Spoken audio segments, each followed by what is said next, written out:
My friend added in you. My special one. I see. This is.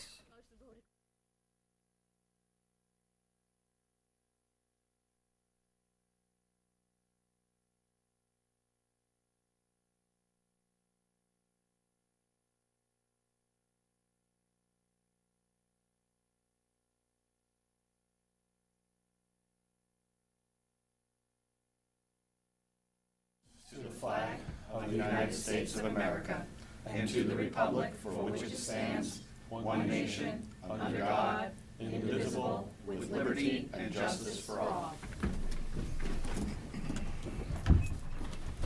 Good evening and welcome. This meeting is being recorded and televised by Chelmsford Telemedia. If there's anyone else present who is recording or planning to record, will you please so indicate at this time?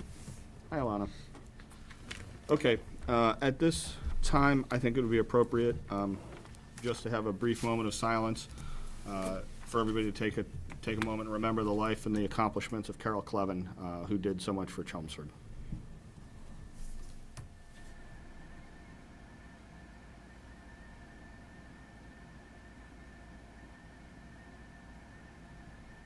Thank you. All right, the first item on the agenda tonight is the consent agenda, which consists of approval of the minutes of our last regular meeting, February 24th.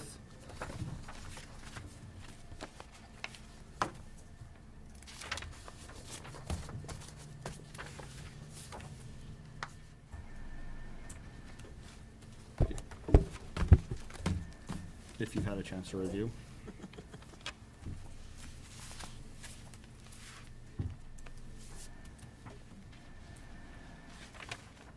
Did anybody have any changes?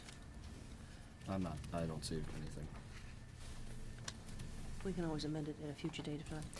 I'll make a motion that we approve the regular meeting minutes of February 24th, 2015. Is there a second? Second. All in favor? Aye. Aye. Abstain? 3-0. Okay, student representative report. Hi, guys. Good evening, everyone. First on the agenda, I would like to give a shout out to the mock trial team at the high school. Yesterday they competed in the Elite 8 tournament in Worcester. They had gotten there after a huge victory against Phillips Academy. They competed against Franklin, and they just came up short by a score of 109 to 106. The trial could have gone either way. And they were just a few wins away from nationals, so to make it to where they did by itself is a huge accomplishment. Switching gears over to DECA, at the state tournament this past weekend at the Copley Marriott Hotel in Boston, several students got top places and are moving on to internationals. Now it's called internationals as opposed to simply nationals because Canada and Puerto Rico will also be represented, and that takes place in April in Orlando, Florida. Those students are Joey Penn, Miranda O'Connor, Greg Hausler, Ryan Kelly, Zach Davidson, Aditya Raj Kumar, and Al Rakek, all of which earned at least a top third place. And then 3 students will also be going to internationals on a leadership basis, but those names have not been released yet. Sticking with the DECA theme, 2 Fridays ago was the annual Mr. CHS competition at the Carl Rondina Performing Arts Center. It went phenomenally, and it was honestly one of my favorite shows in recent history. It was hosted by DECA veterans Jesse Foley, Miranda O'Connor, Zach Davidson, and Al Rakek. The winner was Adam Taylor, escorted by his girlfriend Carolyn Paul, and he put on a great show. He did a guitar and vocal medley of John Mayer and Ed Sheeran songs. I believe those were Slow Dancing in a Burning Room, Thinking Out Loud, and then I forget the last one, but it was a great performance. I didn't know he could sing so well. Some of the honorable mentions include Bargu Paracalo's dance routines to songs including Uptown Funk and Teach Me How to Dougie, Ben Siegel's guitar and vocal performance of My Humps by the Black Eyed Peas, Joey Penn's hip-hop covers of songs like Juicy by Biggie Smalls and Look at Me Now by Chris Brown, and Ben Sauter's hip-hop dance routine. And I think I can speak for all CHS students by thanking Mr. Shoup and Mr. Souza for putting the show together. They always do a fantastic job, and all the contestants were very well prepared, and you could tell they put a lot of effort into it. Switching gears, I would like to talk about some of the individual sports achievements that students have received following the end of winter sports.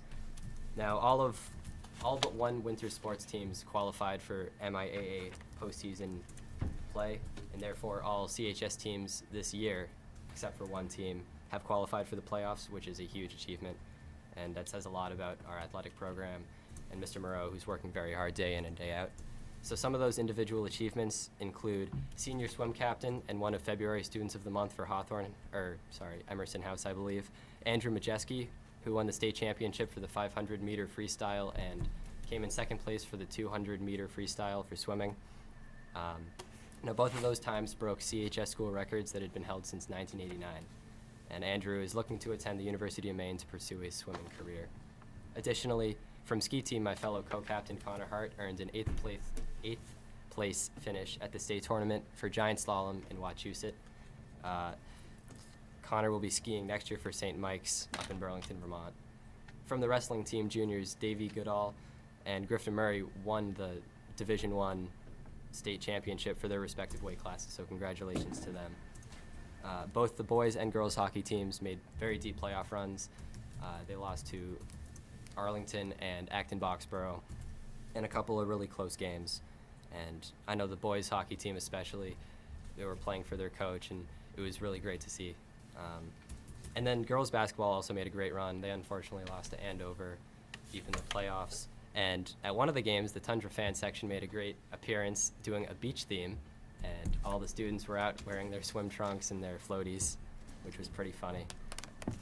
And lastly, 8th grade McCarthy teacher, Mr. William Guerra, is the winner of the WGHB or GBH Google STEM Teacher Video Challenge. It's a quick 2-minute video explaining the difference between mold and trace fossils. He filmed it along a cross-country trail, and it's very informative and easy to understand. At one point, he jumps into the snow to explain an analogy for mold fossils and how they leave a permanent impression on the earth. That is all for me, and now I will turn it over to Monty. Thanks, Owen. So, we have a lot of people that earned the National Merit Scholarship, and they were finalists. This includes Irina Manukian, Jennifer Sohn, Evan Smith, Rodrigo Carrillo Sanchez, and Aaron Phillips. And these people were semi-finalists, and they actually were also finalists, so a big round of applause to them. Absolutely.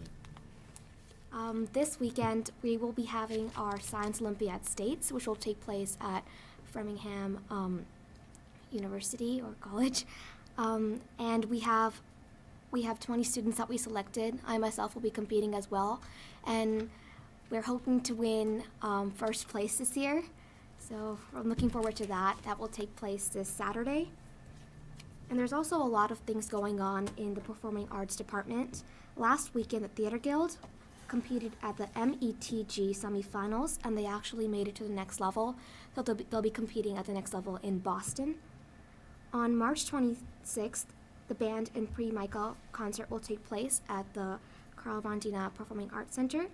And it's really special because in my 3 years of being in concert choir, we've never been to a MICA festival for chorus. And so this is our first time with a new chorus teacher. So it'll be a new, fun experience. I'm looking forward to that.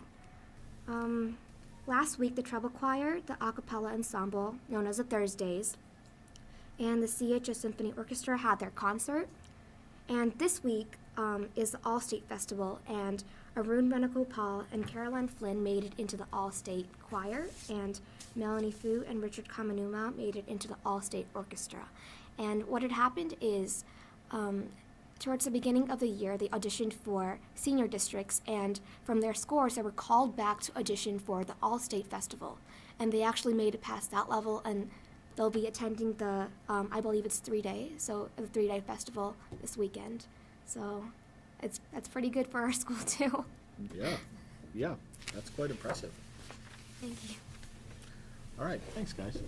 Lots of good news this week. Dr. Tiao, more good news? We have more good news in the district. I'm going to let Dr. Hirsch piggyback on that good news. We have lots of good news. So at the Parker Middle School, they had their play this past weekend, which was called Dear Edwina Jr. It was written by Marcy Hessler and Zena Goldrich. The show follows the adventures of a middle child and advice giver extraordinaire Edwina Spoonapple. So they had a great showing this past weekend. I'm going to pass this around to you just so you can take a look at it. Principal Clary and Dr. Tiano received a letter from Dr. Jim Canning, who's the Dean of the UMass Lowell Honors College, to talk about one of our 2013 graduates, Jenny Pisarik. She was showcased in what's called their Noteworthy newsletter, which celebrates students who excel in their honors program. She's currently a sophomore where she's majoring in exercise physiology with a minor in disability services. In this noteworthy letter, she was celebrated for her $4,000 scholarship to be, for her co-op scholarship to work in the physical therapy lab, her work in her writing class for service learning, where she helped third graders advance their literacy skills, and how she's the recipient of the prestigious Rick Pitino Athletic Scholarship for students that excel in academics and athletics. Dean Canning also wanted to thank the Chelmsford Public School District for the wonderful job we did to prepare Jennifer as a student. Very nice. That's what I have. Nice. So that's in that information. And that's our good news. All right. Thank you. Thanks, Linda. All right, this is a time for public comments. The Chelmsford School Committee welcomes public comments, but it's not a time for questions or debate. Personal attacks will not be tolerated. Is there anyone here who would like to address the committee at this time?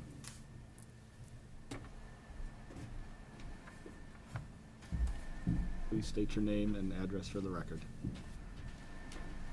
Hi, Anita Tonini, 8 Columbus Ave. I just want to bring something to your attention because it's been brought to my attention. I've had a few parents reach out to me, actually more than a few, who have children in the high school and McCarthy that their buses have been consistently late. I know we've had a lot of snow, but I want to understand, they've reached out to the school department, apparently not getting a timely response. Their kids are waiting outside more than 15, 20 minutes. They're arriving late. So I just want to understand a little bit the policy, if maybe we can better communicate to the parents of what needs to be done and what our expectations are. And remember, these parents are also paying for their busing because their kids are older. Okay. Okay. We don't have an answer, or we're going to look No, into it? again, once again, this is a time for comments and questions. We'll take that as an action item if you'd like to, and put it on the, my inclination would be to put it on the agenda as a report on what the situation with the buses is. That'd be great. If but we can yeah. maybe do find out, if there's a protocol for making sure how many buses come in, like, do we track that? Do we know that? What the SLA is with our contractor? Thank you. Thank you.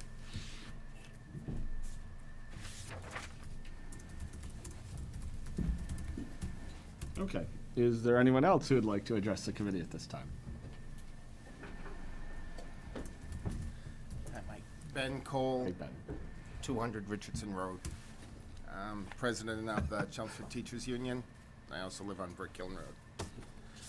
Just have 4 comments, should take about 3 minutes. One, a common catchphrase in education is, "It's all for the kids."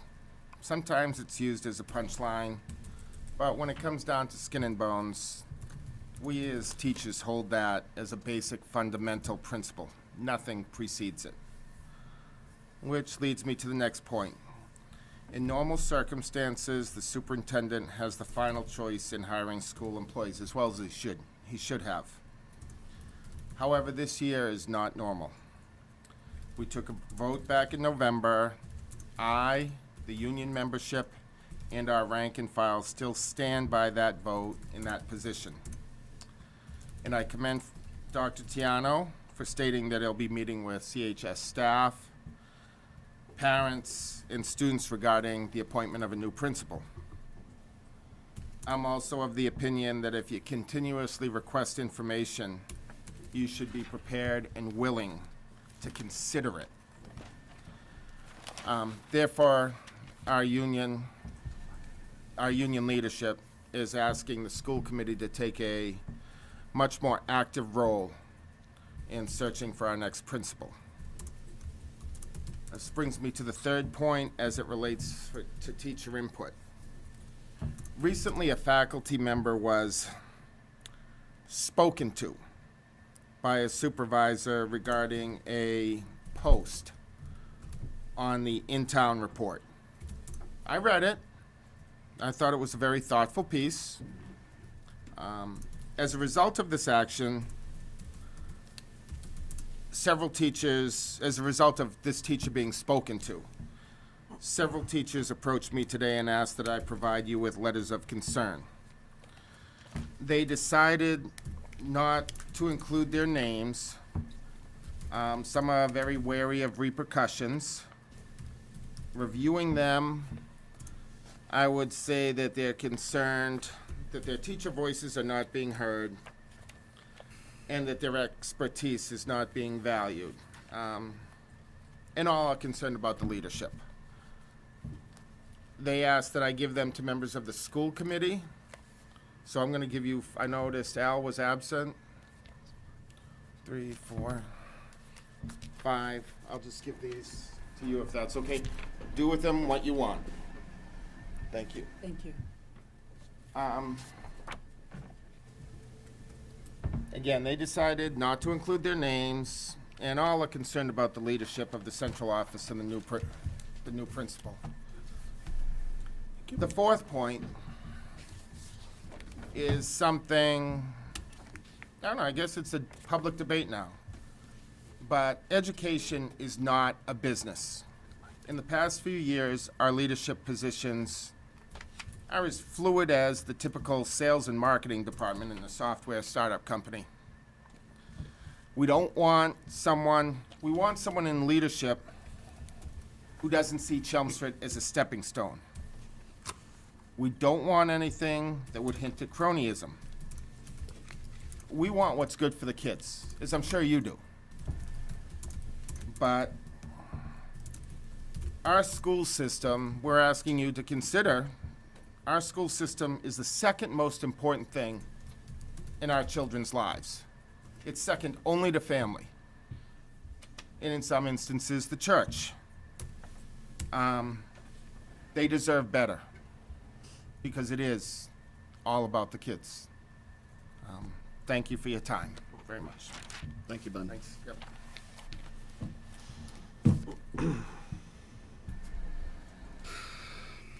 Is there anyone else who'd like to address the committee at this time? Seeing none, we will move to the first item under old business on the agenda, which is an energy consumption discussion. We are fortunate enough to have with us tonight Ms. Michelle Arif, who is the town, and you can correct me if I get this wrong, the energy manager for Chelmsford, right? Yep. Dr. Tiana, do you want to set this up? In terms of our budgeting purposes, as you heard Mr. Antonelli share with us at our last meeting, putting together our FY16 numbers regarding our energy consumption, we have spoken with the town, spoken with Michelle, and have gone through those numbers and those predictions. I know there were questions at our last meeting from committee members who wanted perhaps some clarification around that.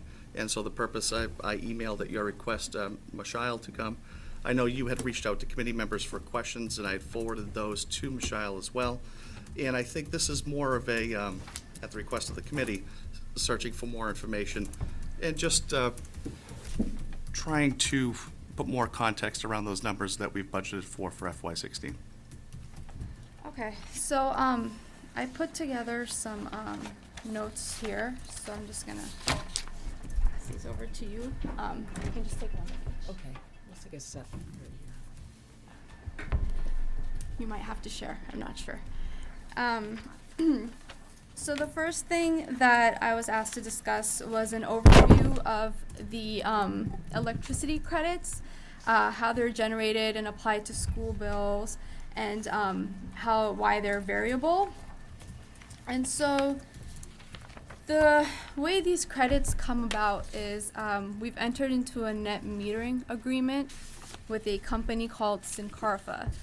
And what Sincarfa does is they own a solar array at Bolton Orchards, and these solar arrays generate energy All the energy that's generated goes back to the grid. National Grid compensates them with net metering credits, which are dollar value credits that can be applied to energy bills.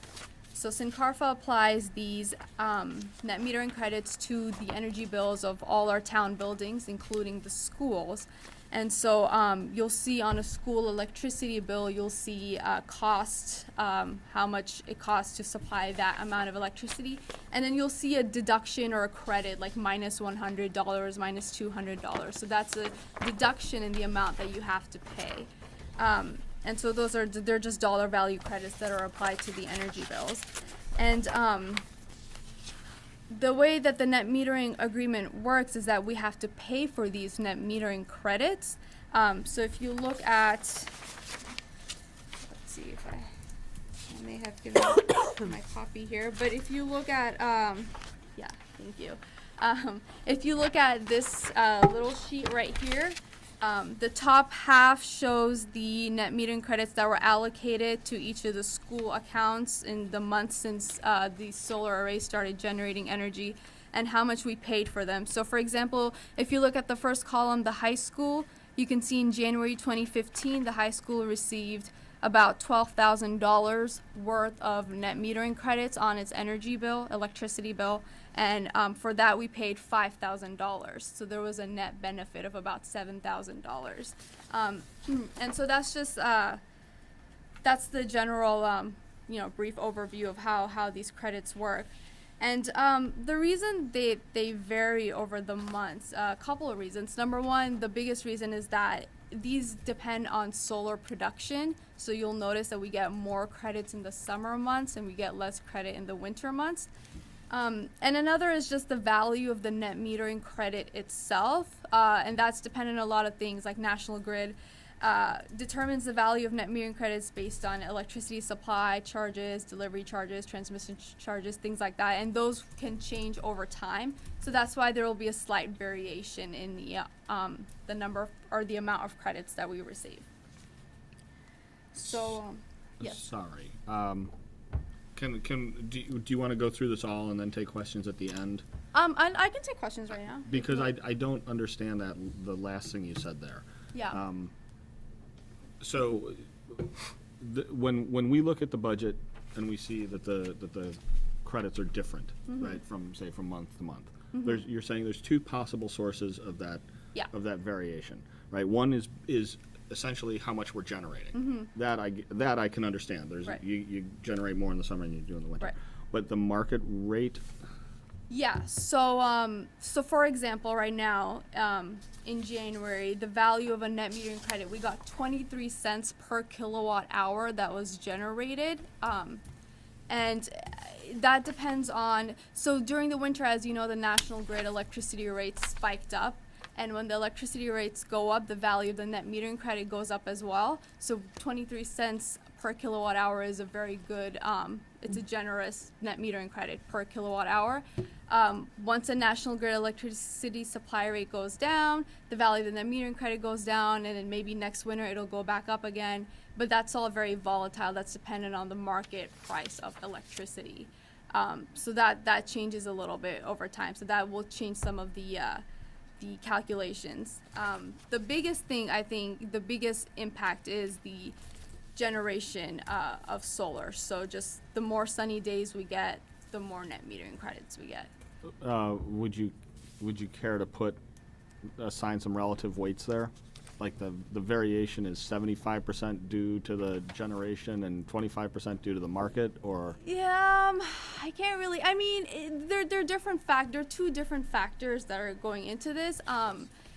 The market value of the net metering credits, that's so volatile. I can't even predict how that will change over the next year. So I can't give you a good number on how much that will affect the value of the net metering credits for the year to come. So if we had 10 years of data, we might be able to tease out some kind of seasonal cyclical fluctuation based on what we're generating. Right. But that major trend would then be kind of affected by a more stochastic Yeah, a I would say variation stochastic is good, yeah. in the market rate for electricity.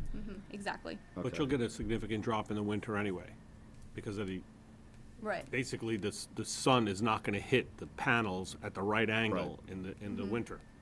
They do in the summer, you know, Right. but So, then it's too much of an angle, so it's Yeah. a deflection and that's not gonna generate the power. The solar cells can't generate the power they need to at the same time or at the same time during the day. It's really angle attack by the sun, so. I do have one quick question. Yep. The numbers at the top of your page, this Yeah. page here, those Yep. are meter numbers?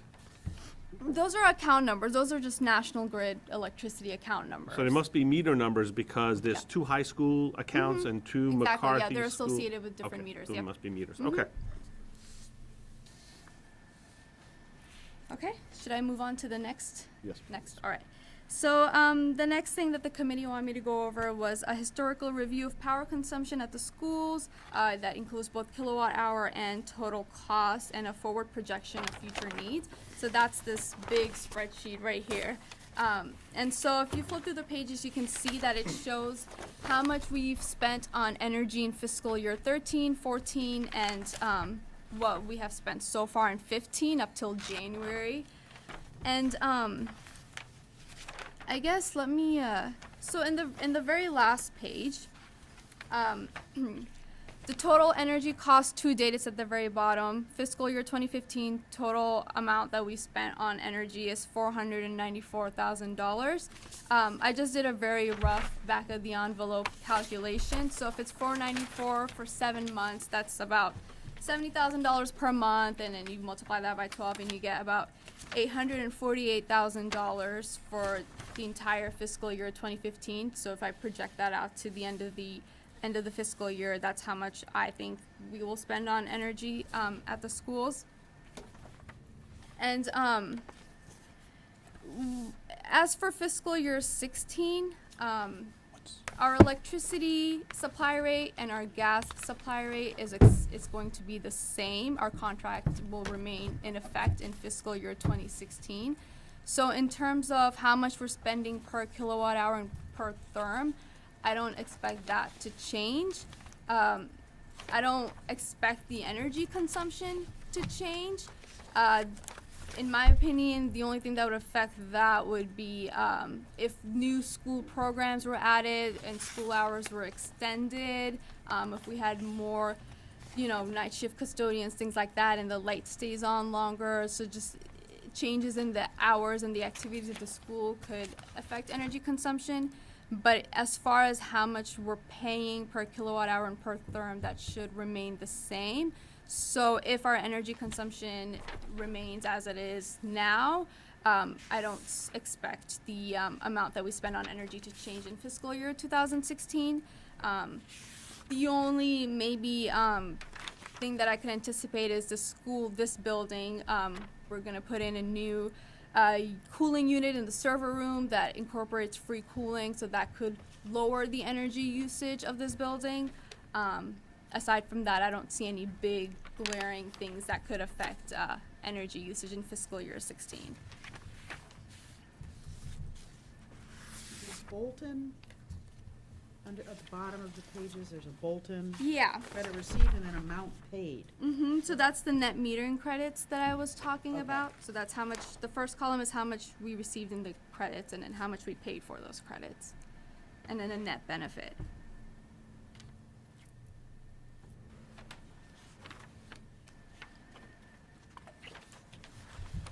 And so, moving on to part 3, what you should be keeping an eye on during fiscal year 16. So like I mentioned, energy consumption at the schools, making sure that lights are off, because light is a huge contributor of building electricity consumption. Lighting and ventilation are the top 2 end-use electricity consumptions in buildings. So making sure that the custodians turn the lights off when the building is unoccupied. And another thing is closing windows. This winter we've noticed a lot of windows were left open, and that could result in loss in heating and greater energy consumption. So just a couple things like that to keep in mind. Also, like I mentioned before, how we utilize the building. So if we put in a new program with extended hours, so more lighting, more ventilation, again, that could result in a higher energy consumption. Aside from that, just, monitoring our energy usage, monitoring the Bolton net metering credits. Like I mentioned, our credits will increase in the summer, it'll decrease in the winter, just because of the generation of the solar arrays. Aside from that, I don't have much to say about fiscal year 16. I mean, I don't see any major changes coming up in terms of energy usage or energy consumption. So I would expect the energy budget or the energy expenditures to be similar to what it was in fiscal year 15. All right. First of all, thank you. Yep, no problem. Second, do people have questions that they'd like to go into? So it would never be a wash. I mean, there's always gonna be an amount that we pay Bolton. Right. Yes. So we always do pay Bolton, and it's obviously we're going to pay less than the value of the net metering credits that we're receiving. So it's not, I think in my mind, I was thinking, we're giving them, I don't know. I thought it would just be a discount and we weren't paying back. Right. No. So it's like we're paying them a certain amount of money, but we're getting credits, greater value in credits back. You mentioned about shutting lights off. Has there been any movement, I don't know what's in a longer range plan, about going to LEDs because they use less wattage? and Yeah, so cost? right. So we recently, as part of the ESCO project, they did put in new lights, not necessarily LEDs. Some of the exterior lights. New Right. ballast as well. Right, new ballast. Right. So some of the exterior lights were LEDs. The classroom lights were not necessarily LEDs, but we did put in new energy efficient lights as well as lighting controls, so the lights turn off when the room is unoccupied. But not all the classrooms have. I'm not. I don't remember like which classrooms specifically have the occupancy sensors and don't. But just as a precaution, if custodians notice that they're walking around the building and the light is on in the classroom, just to shut that off. And just like copy rooms and offices might not have occupancy sensors, so that's something for the building occupants to be aware of. Make sure they turn lights off. Have they taken into consideration just going to a sensor switch on all the switches and I'll say all the classrooms? I mean, usually if there's students in the class and a teacher in the class, it'll never trigger the lights to shut off. But if no one is in the class for a period of time, depending Over upon the the way it's set up, weekend, it automatically shuts, no matter what, it shuts Right. itself off. Right. So as far as I understand, and I came into the ESCO project when it was nearing completion. I wasn't here in the beginning of it. So as far as I understand, they do have the controls in almost all classrooms, but I don't think they have those in all offices or copy rooms or like staff rooms, things like that. But that's I'm not completely sure on that, so don't quote me on that. But yeah, so that's, and like I said, most of them do have occupancy sensors, so it's not like a big thing that we all have to worry about, but just something to keep an eye out for when the custodians are walking the buildings at night. And if they do notice a light on, they should, shut that off. I have a question for actually Mr. Antonelli. The numbers that are, can you amuse me for maybe our next meeting, because it is a budget meeting, could you cross-check the numbers that are on here? Okay, and make sure they fill into our FY16 budget, because if they're gonna be similar to FY15, it'd be nice that we have closer to an exact number than an estimate. Yep, okay, thank you. Other questions? I guess I have a minor one. If people notice lights are on, they're driving past a school, or they notice that it's hot in the gym over the weekend, is there an easy way to tell somebody? I think the best thing to do would be to school dude it, because that goes through facilities. And Well, I mean, there's- I think these folks have school dude access. I do not. I tried. I'm- tried. Oh, you mean like, Wouldn't give it not to me. teachers. I'm talking. Oh, okay. Right. Oh, okay. As an example. Yeah. The one of my girls played on a travel basketball team. We were in the McCarthy gym early on Saturday mornings, and it was always quite hot. Yeah, okay. I mean, and that's Can I speak that's to an that? anecdote, I not don't data, know, but- can I speak yes. to that one specifically? Sure. I actually spoke with Kathleen about that, and the reason for that is they're trying to keep the building a little bit warmer to make sure the ice on the snow and ice on the That roof was, we did do melted that evenly. one time, Yeah, yeah. so did explain no, that to me. I did ask her that that's- question. And that's the thing. I mean, you don't always have a picture of an overview of it, but if somebody notices that, is there something that, I mean, should they use the C-click fix? No, I think Yeah. School Dude would be the best way to All right. go because the entire facilities team has access to those, and so Yeah. you have like multiple eyes looking at that request. So my suggestion would be to just do, what the teachers do if they notice a problem, they'll tell an administrator who Reach does out, have reach out, access say to the principal of right, the the school. principal or the secretary, whoever has access to School Dude, and Yeah. inform them, and they're the ones that go in and put in. Right. the So if somebody's driving by, they see something, they Yeah. can always go online, shoot an email to the principal of the school, and then he or she will yeah, forward I that. think and- that would be the best way, Right. to address that. Yeah, that's fine. You did say that the contracts are set for next year for both gas and electricity, and there's no increase at all in the rates? No, and not in our supply. So our contract, as it is right now, it's going to remain in effect until the end of fiscal year 16. So the supply rates are the same. Okay. You said lighting and ventilation make up an awful lot of Yep. the overall energy usage. Electricity usage, yeah. Electricity Right. usage, I'm sorry. Yep. And I'm just looking real quickly at the electrical and gas, so it's not quite 2 to 1, but electricity is, we're spending more money on electricity than we are on gas, essentially. Yeah. So actually, Because there would be, because you're Eight not running, you're not running gas. 870,000 versus Yeah, 515,000. first of all, gas is cheaper, but you're not running gas in September and Right. October. It's and really you're just probably using not- it to yeah, heat. But you're using electricity all the time. Right, and electricity's running all the time, and right.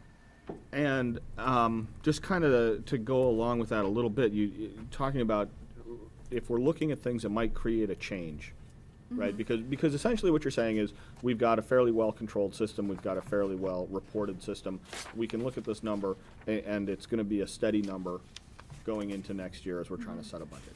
With the caveats that if there are significant changes in a couple of things like building usage, Right. or some kind of programming change. Right. So along the programming change lines, have you got an estimate of what our costs for the computers are versus what our costs for the lights are? Because I can't see us having a lot more lights on, but it's not hard to imagine that our computer usage might go up. I do not. Yeah. Okay. No, I don't have like an exact answer for you on that. Okay. No, but something I could look into. Yeah. The computers you go to have- sleep at night. They're using less than Strictly charge less than milliwatts. 7% Uh, of their normal. Yeah, when they're in that sleep mode. almost milliwatt kind of. Yeah, I think that might be an interesting number to know. I mean, from what you're saying, it's not the thing we've got to get our hands around right now. But it might be useful to kind of understand how that plays in. And I'm guessing that possibly the lunch prep areas may also be a significant user of electricity for the refrigeration. I really don't know. For example, the high school and Parker both got 2 brand-new coolers that are extremely efficient. So, I mean, and I think, to be honest, I think Paul might be able to answer the question, but I think Gary had mentioned that I think we even got credits for those specific types of pieces of equipment because they replaced pieces of equipment that were so inefficient and old. Okay. That we even got credits for that, too. I mean, you gotta have it. It Yeah. isn't, All right, so when you say program changes, Anything that would extend building hours. right, what we're talking about is having people in the buildings more, and whether it's students or if it's outside groups. That's something to think about. Okay. Any other questions? All right, then I'd like to thank you very much for coming by. Hopefully we can make this a regular occurrence. Yeah. And, Of course. and thank you again. All right. Thank you. Thanks, Michelle. Okay. Next up, the FY16 budget. All right. Emery, can you put up that, yeah.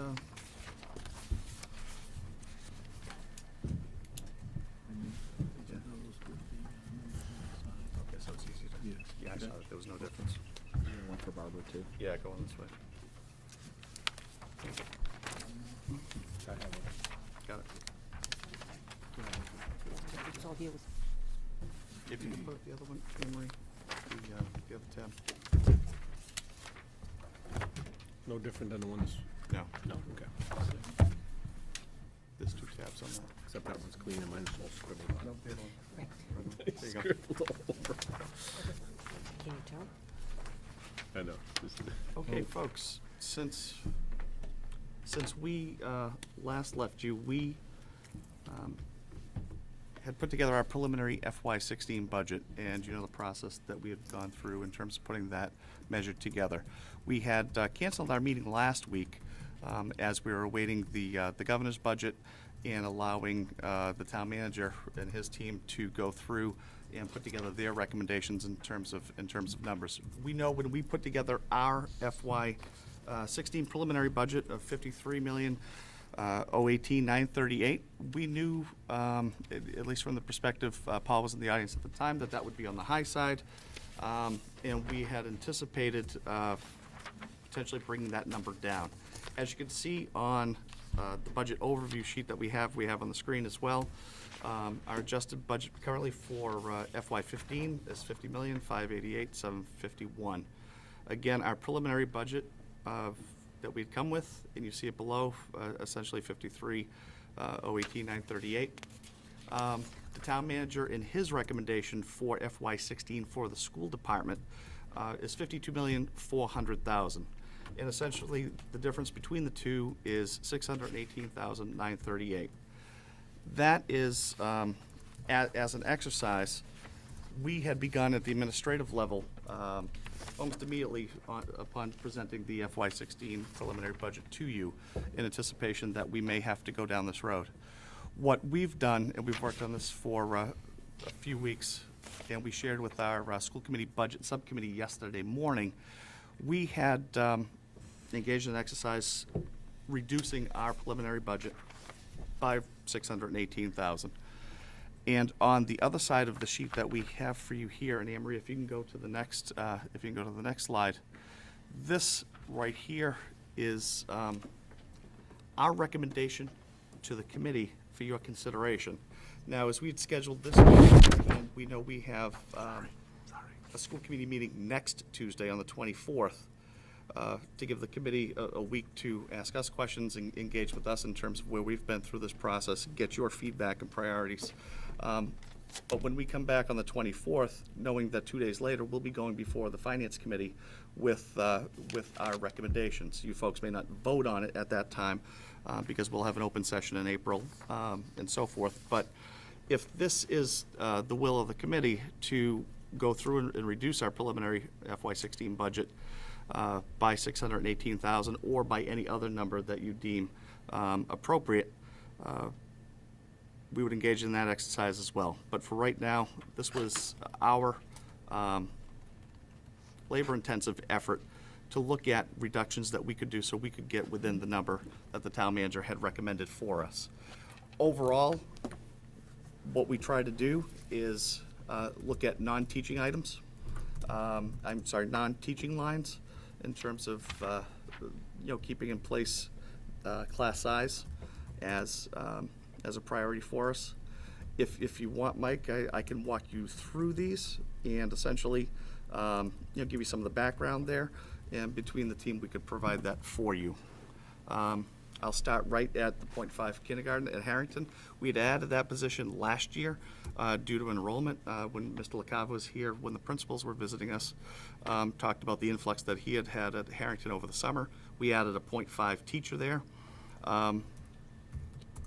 Historical records have shown that we don't need 5 sections of kindergarten at the Harrington, and our current kindergarten signups do not warrant that. So we have removed that position at a savings of $25,500. Athletic uniforms and supplies, we had worked with Mr. Moreau, and we've reduced that by $10,000.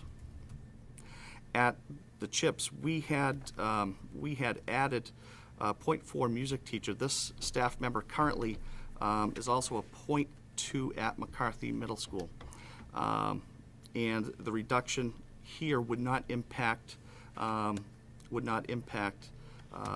time and so forth for teachers. Obviously, it does impact music for the children. Going down to classroom furniture, this was a line item created at all the school levels, not a line item that had existed previously. The principals knew when they added money into these lines that they may be subject to reductions. However, we felt it was important to make sure that that line item got into the budget for future use.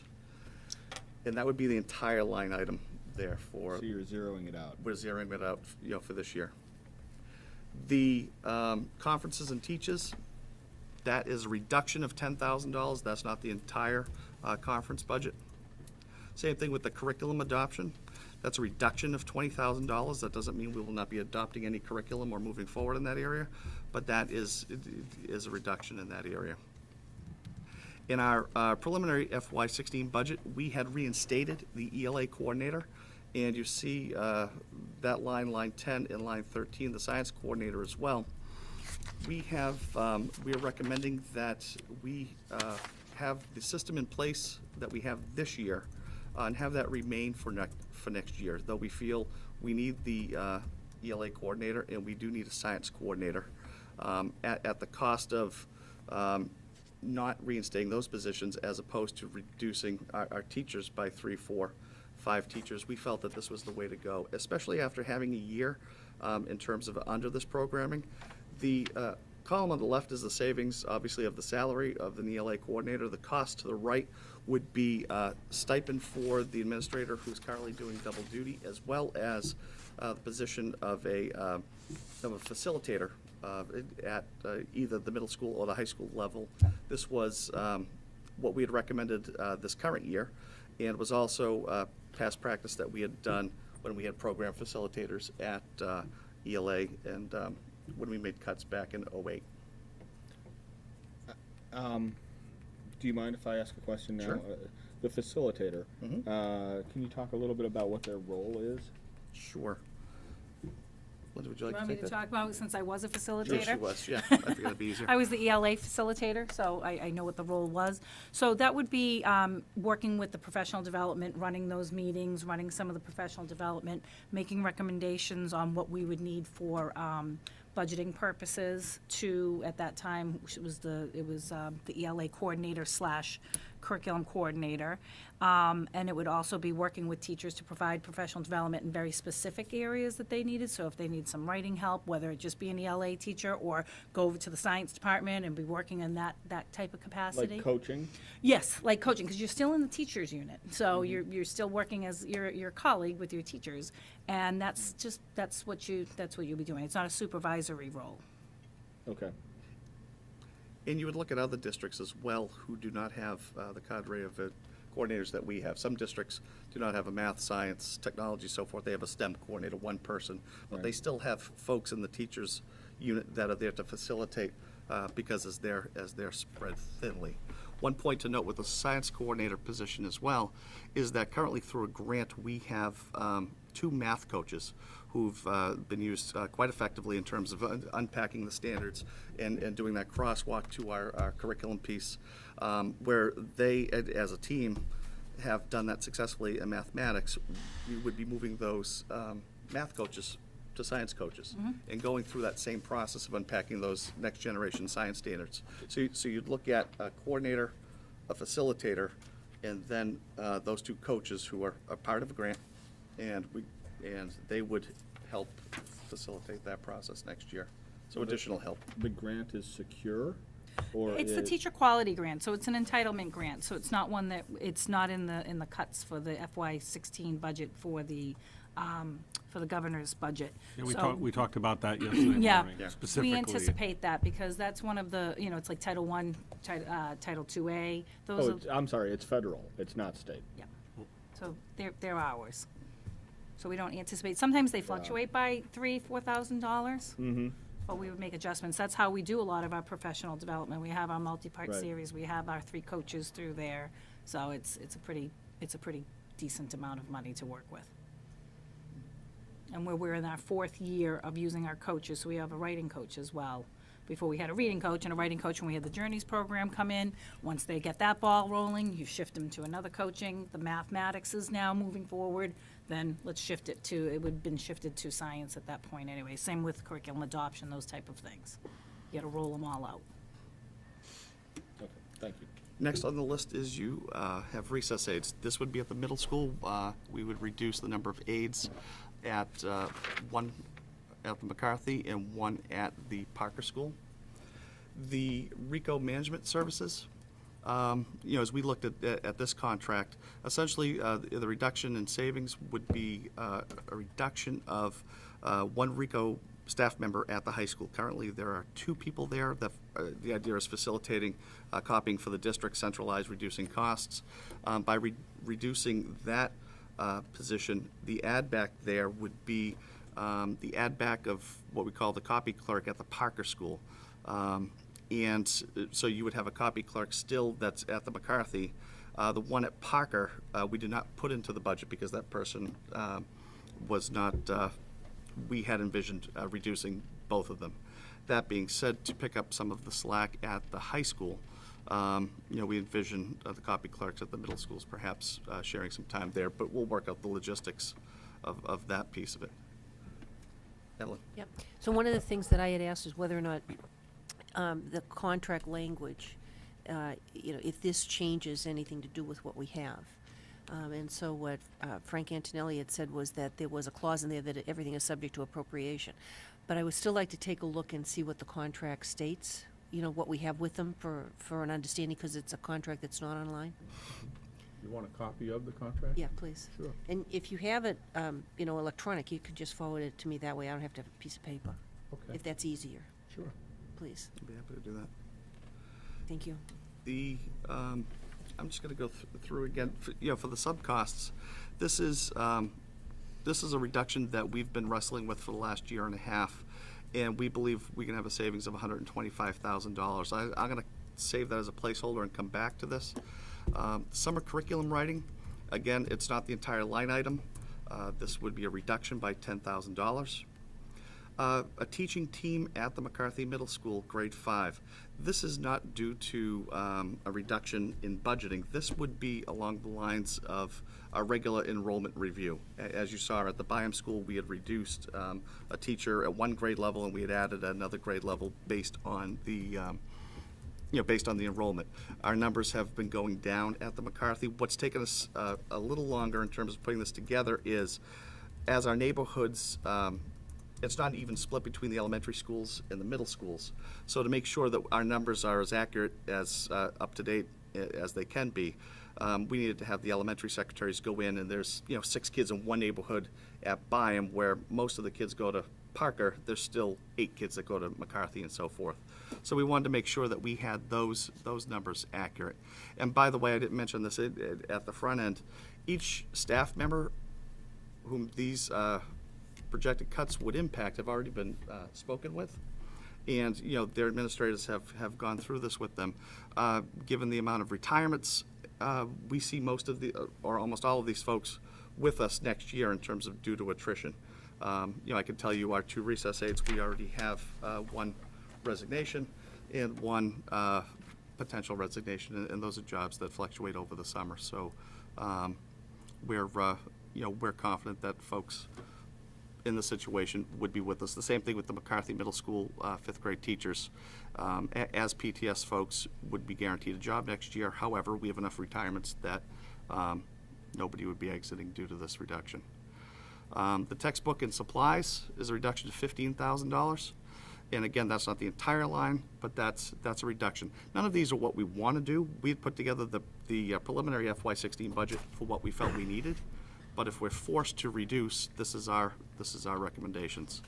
The transportation in late buses, that's an adjustment that we had made in terms of the late buses. We had projected those for 10 months. However, they run for 8 months. They start October and end May. So Frank had calculated those numbers. So it's not a reduction in service? It's not a reduction in service, it's more of a reduction in the line item. We projected 10 months out, here's what they cost per month. Okay. But we know that we don't run them in September and June. So you have, again, what you have is you have your potential savings, added costs, savings to the right. We have a few additional costs as we've gone back through. If you could slide down here, Marie, thank you. The Destination Imagination line we wanted to put back. That's been a fantastic program for our kids for many years. The salary adjustment line reflects a teacher who had rescinded her retirement, and we had projected savings in that area. Also, too, I'd share with our budget subcommittee, there is, we didn't have an accurate number for one of our principals. It was off like $400. And we could provide that for you specifically if you wanted. Overall, our totals there are 618, 681. The recommendation from the town manager, a reduction in 618, 938. We still have $257 left to go. We know we could hit that, but we wanted to hear from you folks first. If I could just turn your attention back to the subcosts. We've been wrestling with this for a while now, and at your recommendation, we had asked Ken Stelazzi to do a survey with area folks and look at costs and so forth. And when you think of subservice, you think of essentially three tiers or three methodologies of going about it. You have your folks who still do it like we did probably 15 years ago, where you have an employee who has all the substitutes on a list, and person calls in sick, and they would coordinate and make sub calls, or the teacher would call into the principal, and they would call this coordinator or several coordinators to coordinate for the district. We have some districts who still do that.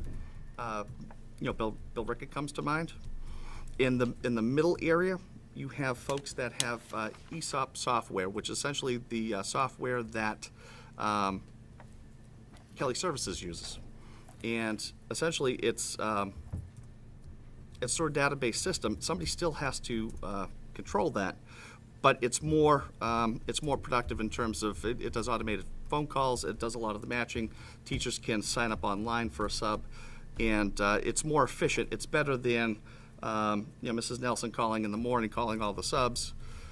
And then at the higher end of service, we have Kelly Services, which we've had here for at least 2003, starting with Opus, where that's all automated, where the management system is done by Kelly Services, and they take care of that piece for us. As we kept looking at ways to reduce this cost, because our costs were higher than other areas, this proposal here, we have districts that are looking to get to like the ESOP automated system. And we have folks that are in that system looking to get to like the Kelly Services. A lot of folks are looking in that direction. This proposal has for us that says for the money that we have, we may not be able to maintain the highest end, may not be able to maintain the Cadillac of services. So this proposal right here has us going back to and instituting the ESOP standard, where we would run our own subservice, for lack of a better term, but that takes away at the $228,000 worth of overhead that we pay for Kelly Management Services. The $44,000 add back essentially includes the software as well as staff help for managing that system. That falls on our personnel office in terms of managing that. What you're talking with this is not ideal. We'd be adding essentially 200 employees that from now until July 1st or at least through September 1st, we would have, we imagine, and we don't have the logistics, but we will, in terms of having a job fair, interviewing folks. We would have to be able to provide pay rates and work out that piece of it. In terms of training for folks, what does that look like? Put together training 3 times a year as we have people that we hire, and be able to manage that system. That's taking a lot of work on in-house, but for the amount of savings that we're looking at, trying not to go into the classrooms, but look at how we manage around a district our size. That's what we've come up with. Ken, who previously worked in Sudbury District, has experience with this. In terms of managing it, it is additional labor. Our service in terms of fill rate through Kelly Services last year was 93%. It's one of the highest that districts have. So we would look at the impact of fill rate, look at the impact of training our folks, getting the right people in. But that's something that we feel we can manage, and that's why we're putting that up there for your consideration.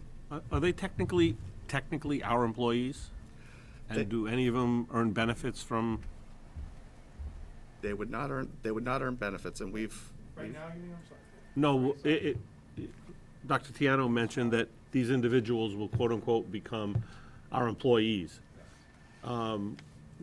Ken, come on up for a Yeah, second. can we come up so the At people, what, so the what's people, the the people at home capacity can of hear? those individuals? Are they considered, are they 1099 type folks? Are they payroll folks that can earn benefits? I'm just trying to They would determine be that. on our payroll. They would not be 1099 folks. They would be employees. They would not be eligible for benefits as part-time employees. Okay. So. you'd No be matter look- how many hours they work in a week? Right. Okay. Because they're considered temps. They're not considered Even if they're permanent employees. even if they become a long-term sub, or if they exceed some number of hours. In my previous district, Yeah. we had many long-term subs that worked, in some cases, 5 or 6 months, and they were not considered to be benefit eligible through the Because town. they're labeled as a temp and not labeled as a quote-unquote employee, but I just wanted to get a clarification to make sure that. Yeah, that the I word think employee is- we'll want to make sure about that, but.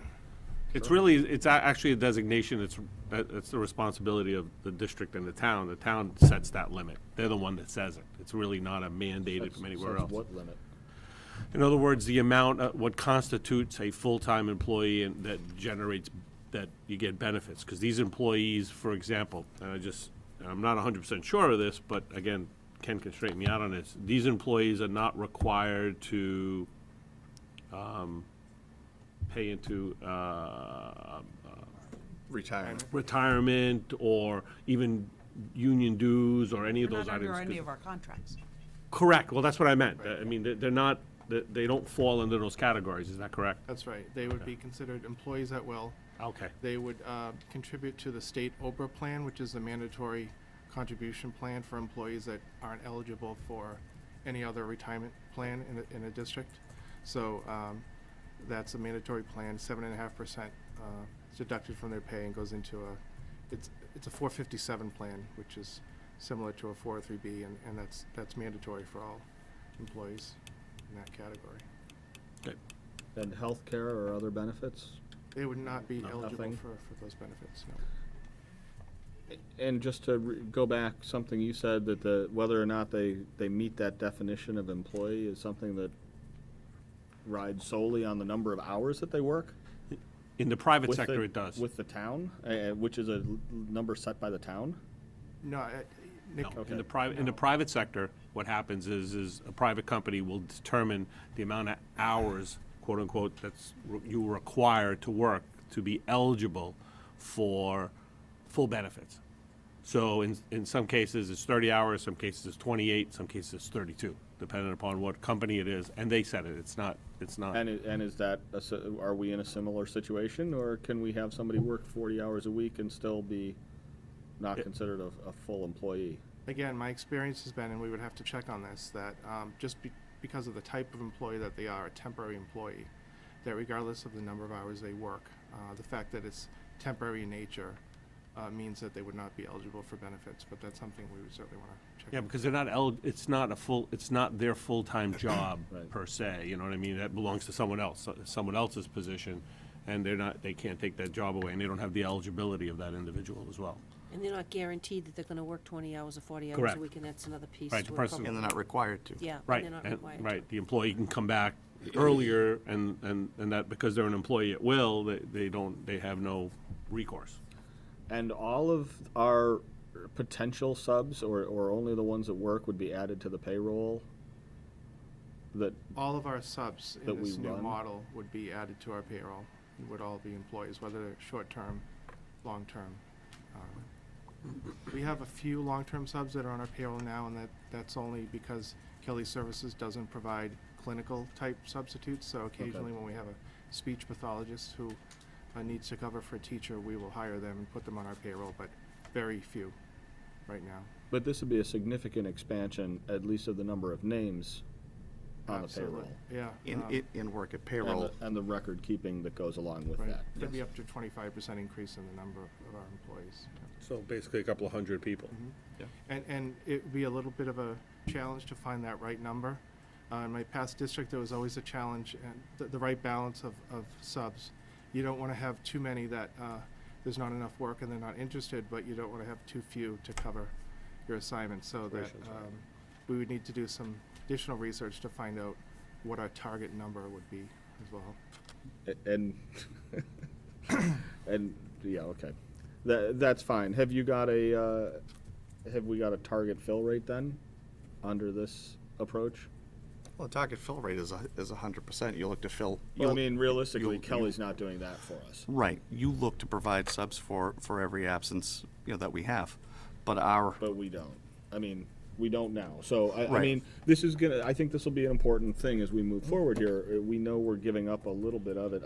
I mean, from everything I've heard, I would expect that fill rate to drop as we move to this model. Maybe not by a lot, but least it the- sounds like.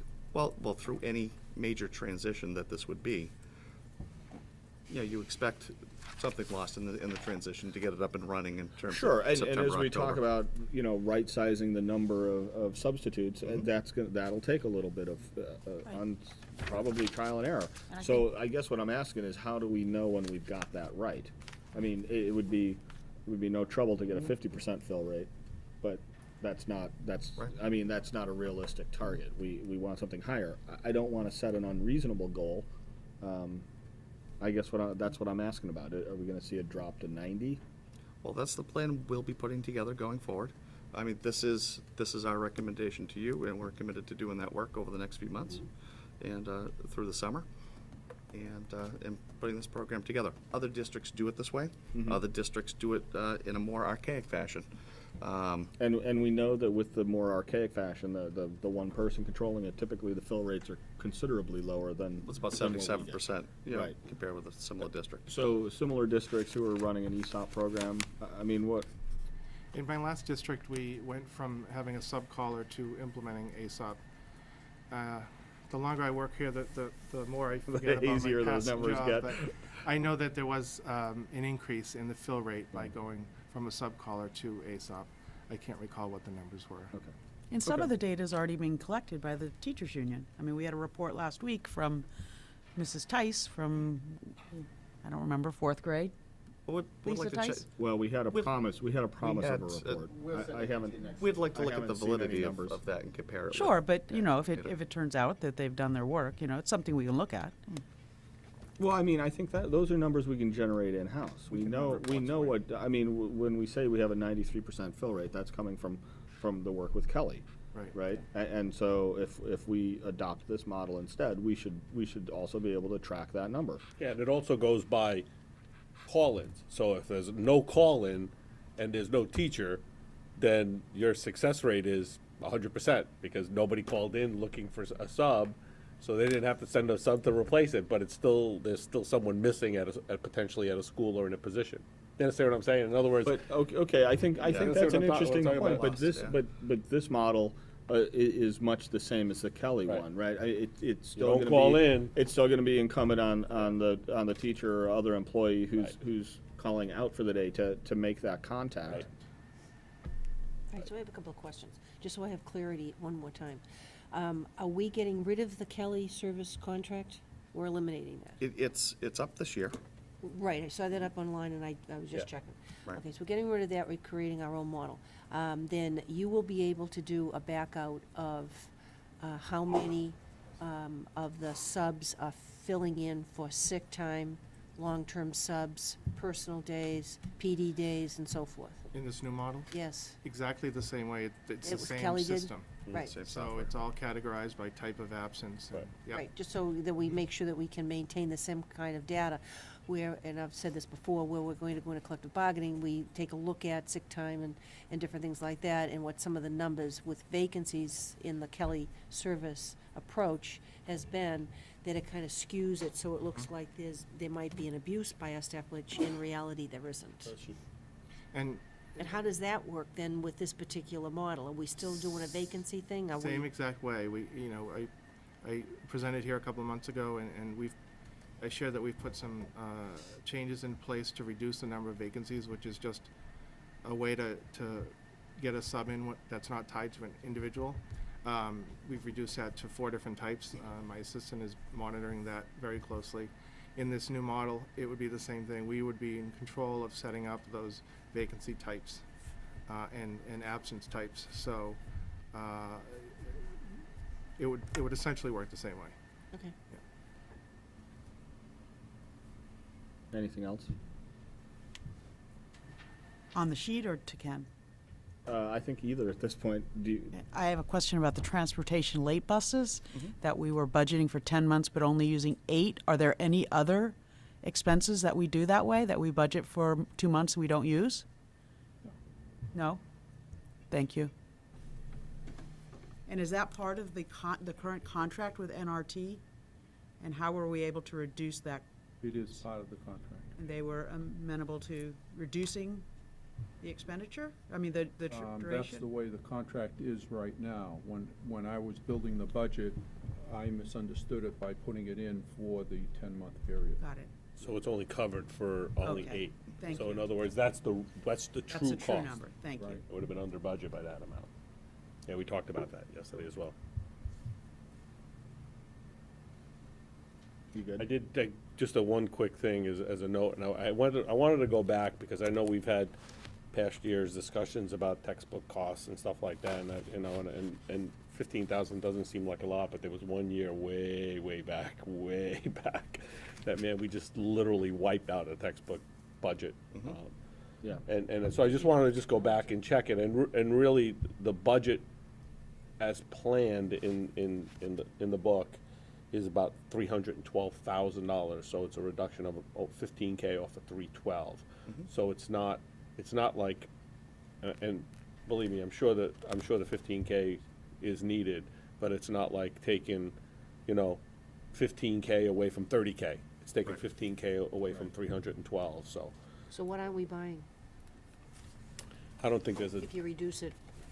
What do you mean, what are we buying? what are we not are we buying? What are Oh. we not buying? Well, I mean, we would have to be a little bit more, we're doing it across the board, so it's not gonna be targeted like, okay, one- only the one math set of books, books, nobody can right. do that. We'd have to just work a little bit more with our vendors and look around when we're buying replacement textbooks and be vigilant too with having students returning their textbooks so that we're not constantly replacing them. So we'll just be making some small adjustments across the board in every department and then just working together. And when I asked, when we were talking about this, I said, take a look and see what you actually need to remove, because if you only need to remove, I'm gonna give you a very simple, calculation, $50, but somebody really needs that $200, don't take 100 because we thought that was a good even number. So they're gonna go back and really look at what they are going to reduce for their textbooks and supply costs.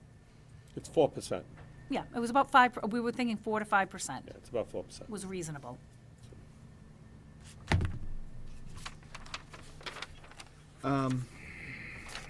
With the reduction in the teaching team at McCarthy, do the class sizes essentially stay the same? Yes. Well, obviously, they go up. And I have that for you. It's the, let me pull that up for you. Yeah, but the 4th grade, hold on a second. I'm gonna say it's 23 in the class. I looked at. It's not going to be a good comparison, though. What do you mean, the 4th grade? 'Cause Going into the 5th? Yeah, there's a significant mortality issue there. Because All of of, the transitions have survival rates that are significantly below 100%. help me with that again? So when you look at how many of the fourth graders go into fifth grade, Yeah. there's a chunk that goes missing there. There's Where another does it chunk go? that goes somewhere else. There's another chunk that goes missing between 8th grade and 9th grade. It's at the places where you transition from one level of school to So another. they would go to the charter, for example? Yeah, they might. That's when they parochial decide to school. go out to the charter or to. Parochial or something like that. Yeah. Okay, no, that's fine, but that's not a huge number. No, not fourth going in. Not fourth. I think it's in significant fifth. enough that you won't be able just to divide the number by two to look- figure Well, out. and as I shared previously, it's not a straight shot, 2 elementary schools and Right. two Right. 2 middle. The class size at grade 5 at McCarthy next year is projected to be 25 in a class, which As is, opposed to like 23 now. no, as opposed to 20. Is that low right it- now in it- fifth grade? If we left that team in place for next year, it would be 20 kids in the class. By removing a team, it would be 25 kids in the class, which is average. Within policy. What you really have to take a look at is. Within policy, that is But- true. But I mean, do people want to talk about that a little bit? No, but if, I think how you have to look at it is if you did not have that team this year, how many kids would you have in that class, in that fifth grade? You understand? Right, you would have, essentially about 25. This year, currently, with the, The extra team. yeah, it's about 20 in a class right now in our fifth grade. Right, but that's, I looked at it, I went back and I checked it, now I can't find the, And then I had asked, is it tab 6 for enrollment, okay. I had asked every principal to go through this exercise, to look at their projected numbers. You figure in X amount going from kindergarten to first grade, kids that are going to full day K, transitioning, and looking at what we had projected for FY16, and then reducing it, by a classroom or by a team. We'd come out with the numbers and looked at some areas where we felt, if we needed to cut more money, where could we go and feel not great, but feel comfortable? Right. And looking at this is a move that we would have made anyway, Yeah, going forward. I think one of the things I want to think about there is, 20 to 25 is a fairly big jump. As Evelyn points out, the 25 remains below the policy set point. Significantly, I think 20 is about where you want to start thinking about. It probably shouldn't go any lower. I mean, this is something that's come up. We've had this question in other venues before about if you've got declining enrollment, why don't you see an associated decline in the cost of the teachers or the number of teachers? And the answer has always been, well, it's sticky, right? I mean, until you lose an entire classroom worth of kids in a single school, you don't have a chance to get rid of that teacher.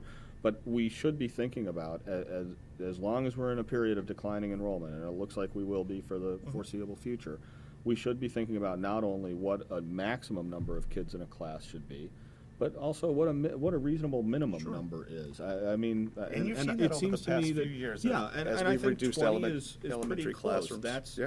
That's the kind of place where you want to see, can you do something? If ideally it would bump up to 23 instead of 25, but I think everybody here is comfortable with 25 in a class. So. Yeah, and that fluctuates too. I mean, I know when working with some FinCom members, you have an average of, say, 20 in a third grade at one school and it's 24 in another school. Well, shouldn't we do something to even that out? And the answer there is no. No. Because in the short term, you'd be chasing your tail. I mean, over the summer, 6 kids could move into that grade level and 3 could move out. As an elementary principal, it would be, holy cow, you could have some swings. And I know as an elementary teacher, some years I had 23, some years I had 30, and. Yeah, it's more complicated. I mean, you're trying to balance whole schools, not just individual classrooms, and nobody wants to be redistricted all the time. Right. So, again, just coming back to that piece, that's a move enrollment-wise in terms of, McCarthy piece, but it's also, an opportunity for that reduction where those class numbers that come together in the same school that you're able to reduce. We've reduced teachers. We talked about we've lost 100 kids over X amount of point, and during that time we lost 4 classroom teachers. That's about right. 4 times 25. We just need to monitor it just in case Well, anything changes I as think far as people that's my moving in. next question. Sure. How granular is our data gonna be on these kids? Are we actually gonna be able to realistically say, well, they were at this percentile this year, and now their cohort has gone But- here, and they're in a different spot? Yeah, You're not but you talking also. about huge numbers here. Yeah. You're talking about, I don't think the swing for 5 students in a classroom is going to make a But huge swing in the data. You'd have to track the kids in. You'd have to I mean, follow I a guess class. you You could can't just keep- follow McCarthy versus Parker, see if there's a difference, but You even all- then you all- you still the have key that class you have size to remember, differences. you're not going from 4th grade to just one middle school. Right. You're going 4th grade to 2 middle schools, so it might split. Sure. Depending upon, in other words, if you have a large amount of kids in, let's say, my section of town, where even though they're Byam kids, they don't go to Right. Parker. That group of kids all go to McCarthy. And I think someone said there were 8 kids. I challenged that because I see bus 18. Right, that was a. Right. I mean, Could just be because more. right. And it depends on what grade level, because it could be 18, Correct. but all those kids were 4th graders, it could be 6 next year. So Exactly. that's what, we had our But they're also transportation. being taught the same curriculum. Right. And these Yeah. teachers work Right. collaboratively Yeah, together to. I think that's one thing, is that even though you have different teachers in different classrooms, there is that collective work as a group as well that helps stabilize something like that. Actually, where you're going to see the the reason why you had a large blip in kindergarten and 1st grade at Harrington last year is the previous year, that class, the 2nd grade class, is a small class. It's just a small class. If you look at the number, compared to all the other classes, it's almost 20 kids less than all the other grades in the elementary schools. 20 is a lot, if we look at it. Okay. I have one more question about the sub costs. At South Row. Are I don't think they are, but are any of the at-will employees eligible to collect unemployment? No, as long as you send them in June a letter of reassurance for the summer, then you're communicating to them that you're anticipating them coming back, and they would not be able to collect. Okay. And that's the current situation?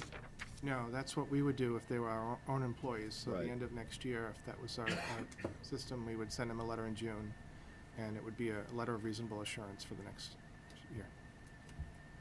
One other thing on that, would we be able to collect some kind of quality data on those teachers that we're unable to collect now? On the subs? Yeah. Not sure of what you're referring to. Like an evaluation? Mm-hmm. I suppose the kids could give their opinion. We could do that now.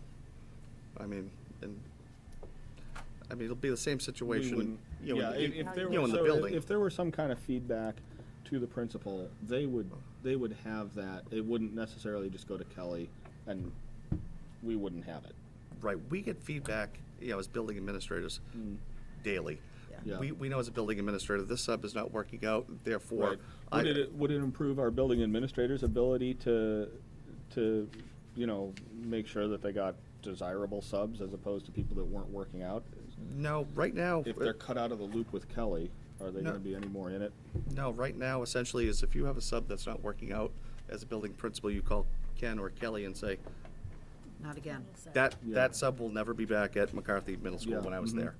And we would do the same here. They would call Ken and say, Ken, that person's no longer coming here. But what about the opposite? They're terrific. Can a teacher say, hey? People request them. Yeah. There, You, Right. the teacher can request if we And go with that's a the process ASOP we put system, in place. there are ratings and evaluation components to it where teachers and principals can leave feedback about subs. Okay. And some of it the subs get to see too. So it does contain that component. Okay. But not significantly different than what we've got now.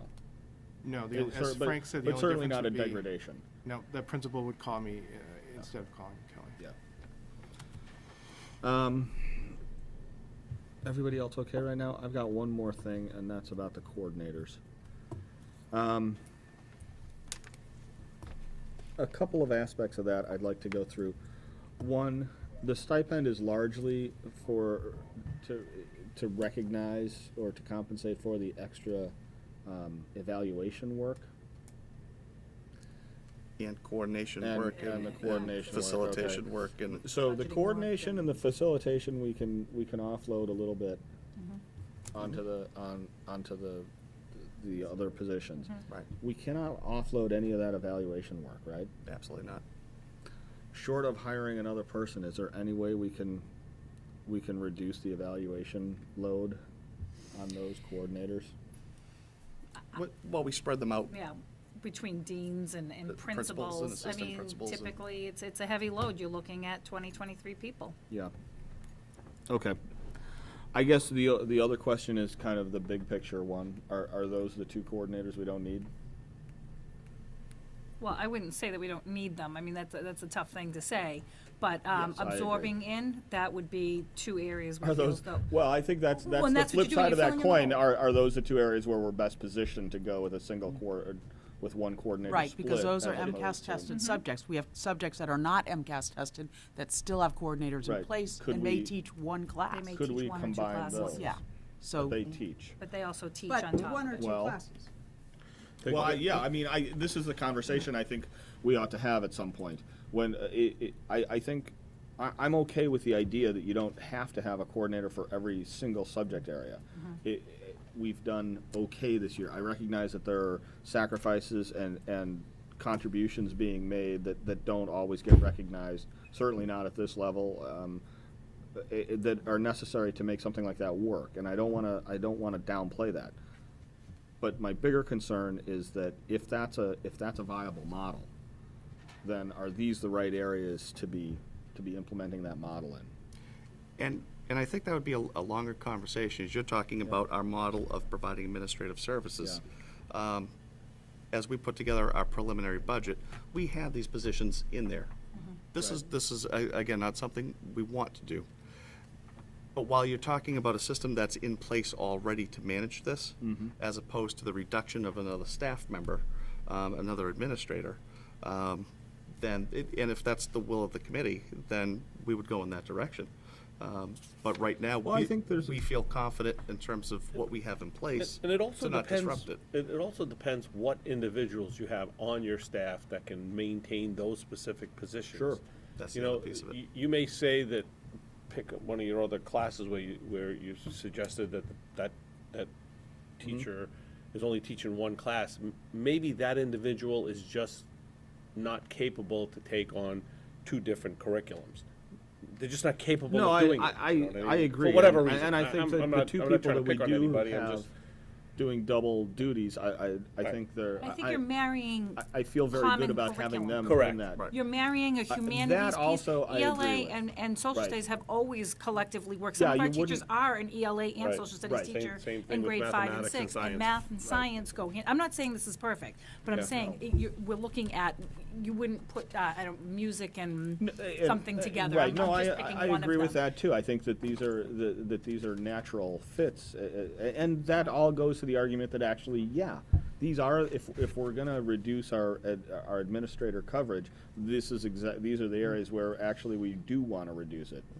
Not just because of what the specific areas are, right? Not a lack of concern about our science scores. No. But also to take into account that math and science dovetail well together, that they're not both implementing new curriculum at this time, right? That Right. one is largely finished and then the other is beginning. And to recognize the fact of the individuals who are in those positions, and we feel like they're well positioned and ready to do that kind of extra work. Right. And the other piece of it as well is, while these positions are currently unoccupied, in the short window in which we had to put together our budget, this is, we feel comfortable going forward. If the committee wants to look at this in terms of restructuring our administrative structure for FY17, we could start that in September. And Yeah, and- that's a good point. And do a more in-depth analysis of it. This right here, we had asked to reinstate them. Given our current situation, it's natural because they're unoccupied right now, and we have people that are getting the job done. The fact that we're getting people that we have people who are getting the job done, I find reassuring. The fact that these are the positions that are open, I find less reassuring, because I look at this budget, the big picture, it's not gonna get easier. I mean, we've got to figure out a way to do full-day kindergarten. We've got, I mean, we have to bring some of these, if we're going to bring these people back, we're going to do it in a tight budgetary scene over the next 3 or 4 years. So, and I think I'm probably agreeing with you that this needs to be a longer discussion at a more measured pace. We're not going to try to shoehorn it into the FY16 discussion. Right. But we have to come up with a real concrete plan. Either we're going to live with this kind of situation and the coverage going forward, or we got to figure out a way to get out of this hole. Yeah. It's a pro- I worry about the people occupying those positions. I mean, Well, is it healthy to think that they can do a phenomenal job carrying what used to be 2 full-time jobs? Well, not only that, but what if they do succeed? Wouldn't that tend to mark them for bigger and better things? Yeah. And then we have to go. Then we have to find somebody else, if and when that happens. And I think then all of a sudden you lose the argument that we've got the right people in place. If an individual, and I'm not taking these two folks, but if an individual is that good, you would lose them anyway. Well, that's true. Because it's the progression on how No, it is. you're People right. don't want to stay in a position for 30 years. You know what I mean? They want to be able to grow. They want to be able to learn. They want to be able to develop further. And we want people And we like want them that. to, right. We right. want them to move on. I'm just saying that if part of the justification right now is that we've got the right people there, it's prudent in the long run to think about what do we do if they're not here. Different You problems, also have to different have that in your time. back pocket. You always have to have it, that if somebody has 2 positions, at some point, if you might lose them, you always have to have some kind of a plan in place to be able to know, kind of, well, what are we gonna do when they leave, or if they leave? Can I just say, I think we're making a big presumption here that people don't want to stay in their positions for long periods of time. I mean, I don't know where this has come, this new theory has come along, that all of a sudden educators just love to jump around. I mean, a lot of people are longstanding. I mean, if you look at the administration prior to this, I think, what was it, Dr. Mosher was here for 17 years, along with Karen Mazza. So I don't want people to get the idea, or the public to get the idea that our coordinators, any of our administrators are looking to just, kind of put in 2 years, 3 years, and I'm going to go somewhere else. People make a career out of this. So I'm a little concerned about that for the public, that's all. And my comments are cautionary, in that at some point, if we, in the future, if the people that are doing 2 jobs, because we've seen it in the past where somebody has left, and then we have to figure out how to incorporate that another individual within our budget. I agree. So, Okay. So I mean, here's our recommendation. You Right. folks are not voting tonight. I don't No. believe necessarily you're voting next Tuesday as well, though you may make a Well, recommendation. I was going to ask about that. Would you like a vote of support or recommendation next week? I do think it's important for people to go home and kind of chew this over a little bit more than we've just done tonight. Right. But recognizing you need to sit down in front of FinCom and talk to them have a serious talk about what our budget looks like. I guess I'd be open to ideas from you or from any of the other members. How would you like to structure this? Personally, I would like to leave here next Tuesday evening with support from the committee that, yes, this is our budget going forward. And, we support if you folks want to go with that number of 52.4, and that's our number going forward, then we're all in it together, and we go into the FinCom. I'll give you my opinion only because I've had an extra day more than everyone else, and Evelyn and I saw this yesterday morning and had an opportunity to look at it and think about it. And I think Dr. Tiano made an excellent point, and then I think you just made an excellent point as well. This is not the best of all worlds under any circumstances. This is backing off from what the district felt that it needed. But this minimizes the impact on staff especially, okay? I mean, one of the first questions that I asked yesterday at our meeting is there anybody that's gonna lose a job? And based upon, the explanation that I got, there's gonna be a home for the folks because of, attrition type situations, retirement situations. So this is the minimal impact to staff, and also the minimal impact to students, which is paramount. So in looking at that, we have to do something. So, as far as I'm concerned, well, this is the best we can do at this point, it's not, again, it's not an ideal situation, but, but I'm the short timer, so I say that, it's true, but I'm just telling you, just from my experience and what I've seen over the last 6 years, this minimizes, the hurt. All right. Well, I think Paul, did you have something you wanted to add? Paul Cohen, the town manager.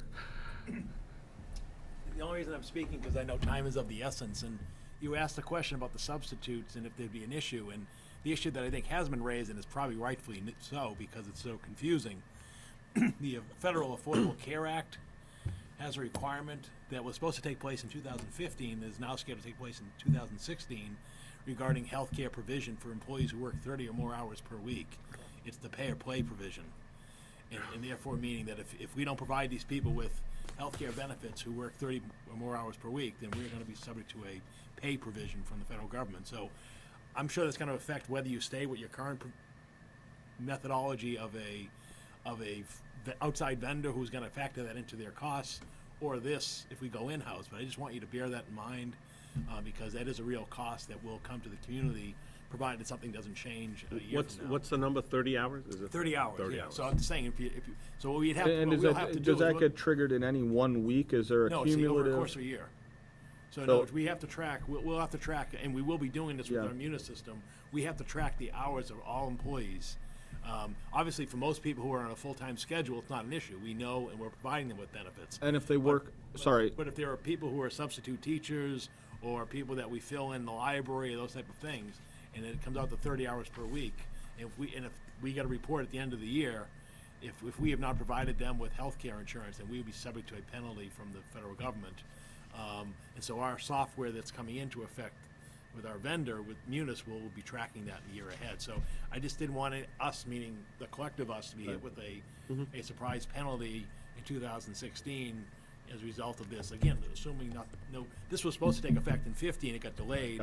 But I just wanted you to be aware of that as you're considering this, because it is a real, as we stand here today, it's a real cost that. so it's 30 hours a week averaged over the course of the year. So you're talking about 1,560 hours in the course of a year. Okay. And the chances that one of these employees is going to work every single week, 30 hours, is We gotta be quite remote. We need to. But We just gotta be mindful of it. But one I way to wanna do know it. what triggers it, because you can't take the employee from day one and day 365 or 180, as the case may be, and then like you income average the thing. You can't average that and then say, oh, we should have provided. What triggers and when does it trigger if we had to do something like that? We have to trigger. We have to report to the federal government the hours worked in the calendar year for every employee. No, that we I have. understand that piece, but But it doesn't matter what they earn. It just matters how many hours a week they work. right. But what I'm saying is that, do you wait till the end of the year to figure it out and then give them health insurance, or do you wait till the beginning of the year? How are we going to know when? No, What that's triggers why it? you would pay the penalty. If you had somebody work more than the 15, So you 60 just hours, make sure that they don't. you'd have to pay a penalty. That's what I was just going to say. What ends up happening in situations, and private companies are doing this, is they're capping. Exactly. They cap people at 28 hours, 27 and a half hours. They just cap them. It's just something to bear in mind, because no one wants to get hit with the surprise penalty. And that's averaged over the 180 days, the work year? Over the calendar year. Oh, it's a calendar year. Okay. So it's actually 12 months, Okay. right? Yeah. Yeah, So again, it's January to December. I'm not purporting to be an expert in the Affordable Care Act, believe me, but it's something that we've been talking to our vendor about, because we have to do it on the municipal side, and we really weren't subject to much exposure on the school department side. But if we're now coming in and we see other communities that have stuff that are using their own substitutes, it's something we have to be mindful of. So Paul, this is the calendar 16 year. Right. Yes. Which means that it would start taking into effect. It would start taking into effect at the end of the 16 year. That's when you would know how many hours each employee spent. So that would really be in the fiscal year 2017 budget. Right, but it's gonna start affecting us in 16. And again, if we're putting in this type of a system, you just can't Right. move out of, you can't move quickly into that system, so. What's right. the penalty? I don't know the penalty offhand. I do know that it is a penalty to pay, the cost for their health insurance, whatever the federal government deems to be the cost for. Might be interesting to find out what the penalty is to offset the benefits. I can supply you with some additional information. I just don't have it at my fingertips. Just cap it. Anyway, I just All wanted you right. to be aware of it. Thank you, Paul. I appreciate it. Yeah, I think the thing to me that has generated the most questions tonight, that probably needs some kind of a response is the ASAP system. Okay. And so, yeah, maybe if we could have just a quick discussion about that next week to nail it down. Sure. Things like, for example, you could probably run the numbers from Kelly for last year. Did any of our subs work more than 1,500 hours last year? Right? Let's just if you can just pull it, present a simple sentence like that. I think it goes a long way towards 2,000 labor hours a year. yeah, towards talking about some of the concerns that we've heard here. I think the other thing that might be helpful is a discussion with the payroll folk, such as she is. Right. Just making sure that that's going to be okay, that's not going to overload the system. Well, that would be built into the additional cost there, as well as in our preliminary budget, the additional of someone in the business office as well. Okay. So, it comes with. Yeah, so I guess that is something we didn't touch on. What's maybe noticeable by its omission here is the +1 FTE in the business office. Right. Okay. All right. Thank you. No, thank you. Thanks, Ken. Thanks, Ken.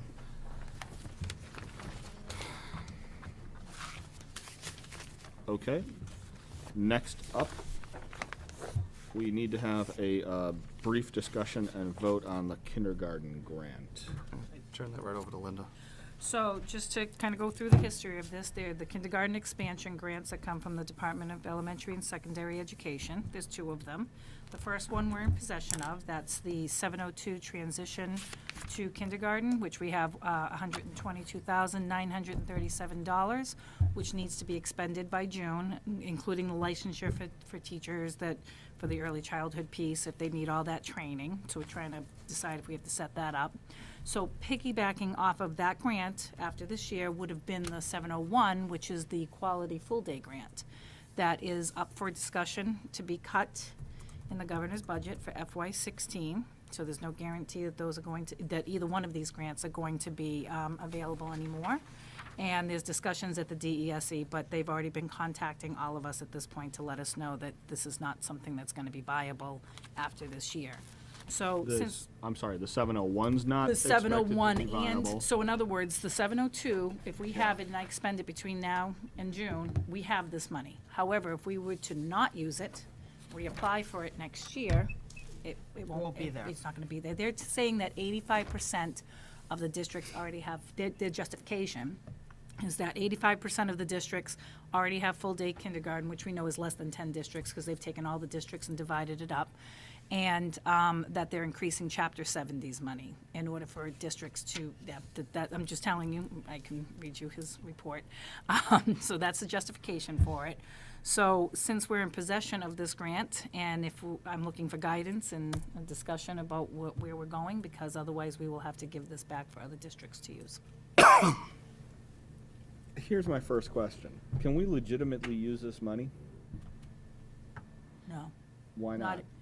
Not if you're not doing full-day kindergarten. We're going to be doing full-day kindergarten at some point. The money has to go, the RFP is pretty specific. It has to go towards opening up kindergartens. They gave it to us because we said next year we would have full-day kindergarten classrooms. So we can't expend it and not have a full-day kindergarten available. We can't buy furniture for a full-day kindergarten room?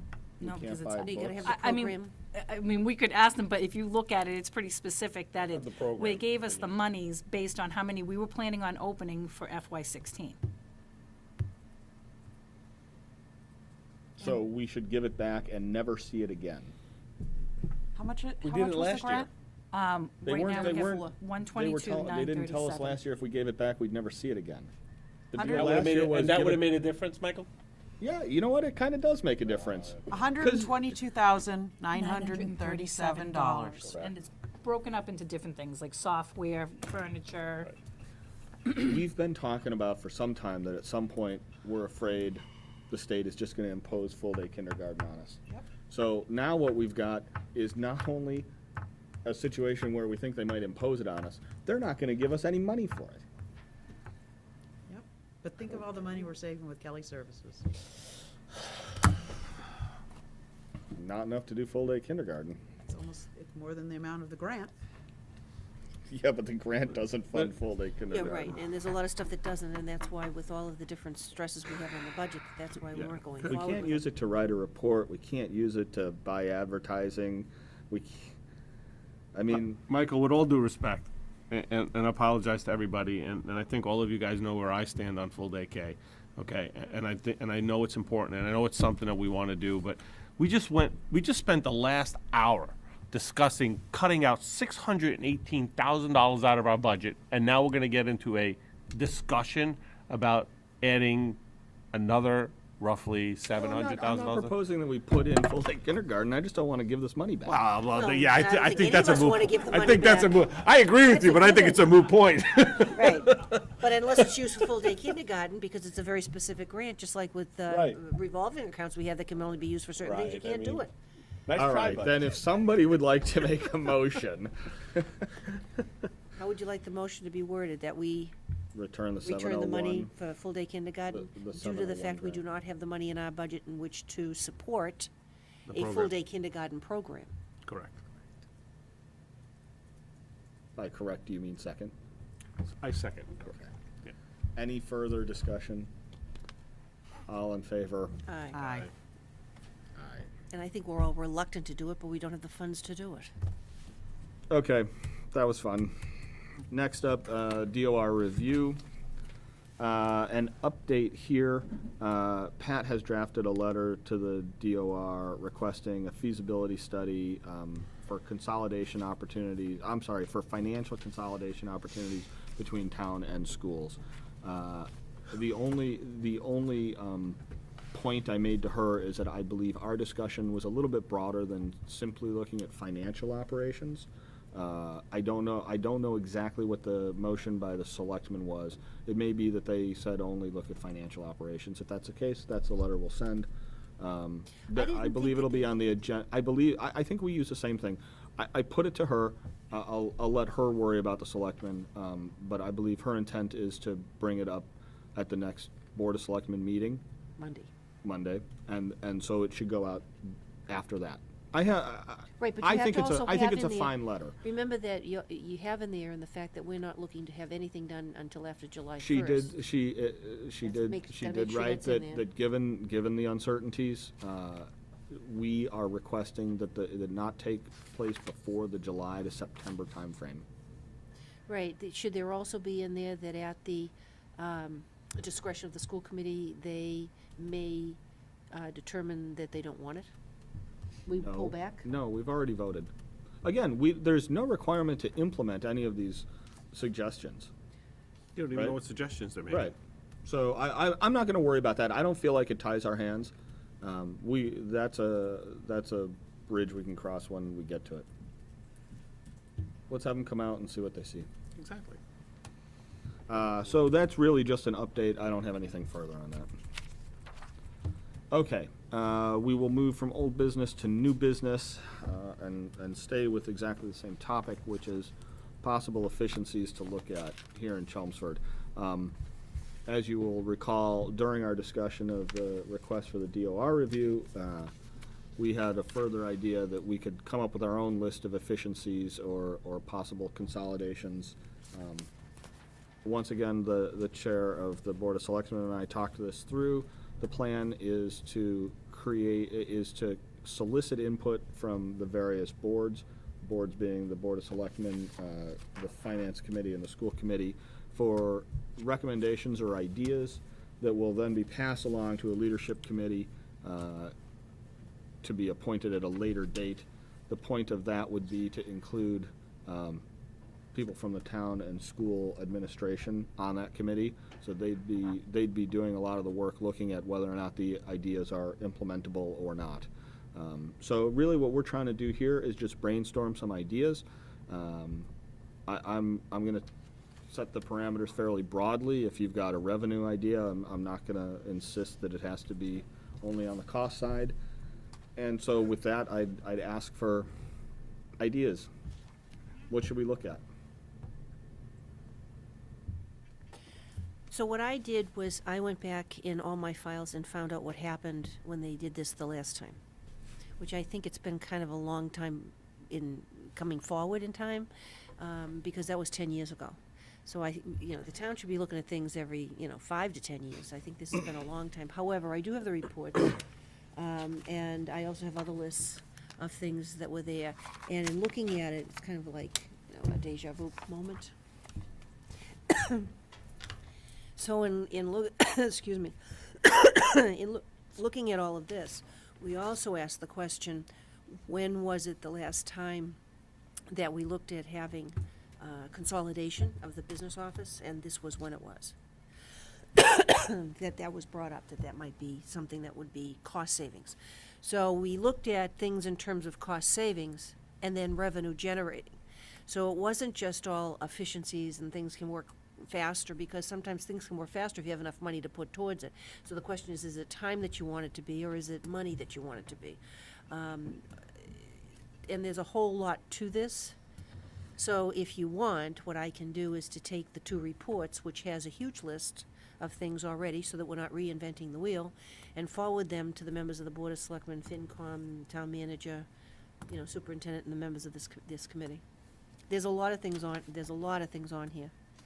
Sure. Have you got a couple that you would highlight right now as things that you think we should There's bring a lot of things forward? we've done. Okay, so let's skip those for now. So, I mean, I want to point that out, there's a lot of things on these lists that we did. Some things were negated just simply because people didn't think that they were viable. But the reason that I said there's a lot of things that we did was when we looked at it, everybody was serious about streamlining the overall budget of the town. And this helped do that. Health insurance was one of those things that helped with that. I'm sure that there's other things. They taught in terms of revenue generating, everything was increasing in fees, which the school system has done and the town did. So let me take a shot at this. So I think it'd be best for you to probably go through that list, considering you're the matriarch here, and you know the history that's happened in the last 10 years, and you know which things were implemented, especially on the school side, but probably on the town side as well, and highlight them as a different color. You might want to take them off the list because someone might want to readdress something, but highlight it to a different color, and then pass it out to all the individuals you just stated, and then everyone can just take a gander at it, And even if somebody implemented one of the things already, maybe there's something else that can be done from an efficiency standpoint to do even better on something. Oh, I'm sure people should be coming up with other ideas, but it was interesting because when you look at these are the logical things that we would normally look at. One of them had to deal with outsourcing, because they even talked not only about when we outsource the substitutes, about outsourcing IT. And then they had suggested also that the technicians would all be certified, so that if you had to fix any of the equipment, they were capable of doing that, so that we would not be going out of house to do it, but we could do it all in-house. With all due respect, you're not comparing the IT people from 10 years ago to the IT people today. I understand that, but I'm bringing it up let's try to get I'd like the to know what it ideas is. flowing. I mean, so far we've had one idea, which is outsourcing IT. I'm not Oh, saying no, I'm that not saying, that's- no, that's not what I'm talking And about. I'm not let's saying just- that's the road we go down, because what they did was they rule brainstormed, anything out. put it all Right. down Let's riff there. off of that. Okay, so outsourcing. We could outsource IT. What else could we outsource? Well, one of the things we had discussed was transferring the payroll over to the town side. But then after discussing that with the town side, it seems that the school payroll is very specific and very complicated. But again, let's put it on the list. And this is Okay. the idea. We want to have all the harebrained schemes come out of the woodwork All here right. from us, and we'll let the people that actually have to implement them say, you know what, That's a not gonna harebrained. work very I don't want well. my name on that one then. I'll put my name on it. Evelyn will put hers. Well, I had suggested the last time we met. Yeah, there we go. That and also the custodian piece, to see if Yes. the town wants to Transfer- so transfer that, combining- and so that maintenance will have all of it Yeah. under it, and then that way, then they can coordinate who's Custodial. responsible for what. So would you say that as combining custodial with maintenance? Yes. Any other things we can outsource, things we can transfer, things we can combine? Well, some of the things that they had on there was, like lowering the heating costs, which is what we're doing, reducing the electricity. There's all of those things that we've done over the years, not necessarily with, 5 years after this, but within the last several years, we've done a number of that. As far as the schools go, it's not on this list. You could take a look and see how more programs with special education could be brought in-house, or if there's a specific expertise that we have versus Westford versus Tewksbury versus Tingsboro, whatever it is, we rotate our services, which is like what is a collaborative, except it's a lot closer. The transportation costs would be reduced if there was anything we could do there. We did bring a lot of things in-house and evaluations, 45-day evaluations at the time. I don't know exactly, how much we're doing that currently. And then we did the thing when the students were autistic, and we had that program because it was definitely cost-effective to have a teacher and a couple of other peoples than to have 5 or 6 students going out of district placement plus transportation costs. So maybe we take a look at SPED and see if there's something else that we can do there. I will say that I think SPED is more of in the schools, right? I don't see us combining with the town on that. No, but in the combination of cost savings and revenue generating, I have another chart that divides all the suggestions up, and on one of the columns it says whether it's the town or the school side. So when you got everybody together, everybody was looking at everything that everybody did, because it's all on the bottom line. Well, I think that's an interesting idea too. And I don't know if this is an idea, and I'm just throwing this out there. Someone approached me, I think it was 2 weeks ago or less, in regards to, they were talking about an in-house program, special ed in-house program that we had, and the person said to me, boy, and they didn't go to school, they didn't have kids that went to school here in Chelmsford. They had kids that went to school, and they had a special needs kid that needed specific attention that his school district couldn't do. They sent out. But Chelmsford supposedly has that ability in-house. I don't know how this works. I thought this as a harebrained scheme. Not much hair left, but harebrained scheme. Can we make our services in special ed available to other school districts We've actually done that. from a revenue generation standpoint? Okay. We have, just in terms of, I didn't know that. each district has, their own special niche in terms of bringing programs inside to the district based on a certain population. If you have several students with the same diagnoses, it makes sense. Yeah. And then if you have an outlier student in a neighboring town, as opposed to, to be more cost effective, as opposed to going to the collaborative or as opposed to going to another placement, we would take that child in, or we would send a child. This doesn't happen frequently. And how do you I know, but I'm just saying that maybe, and how do you determine a fee to that school district, to the incoming? There is, I'm not 100% sure. I know we have one student that comes in from another district, and whether that's regulated by the state or if that's a cost that, the special education directors worked out between the districts. But I could find that out for you. Yeah, I guess it might be an opportunity, very unique.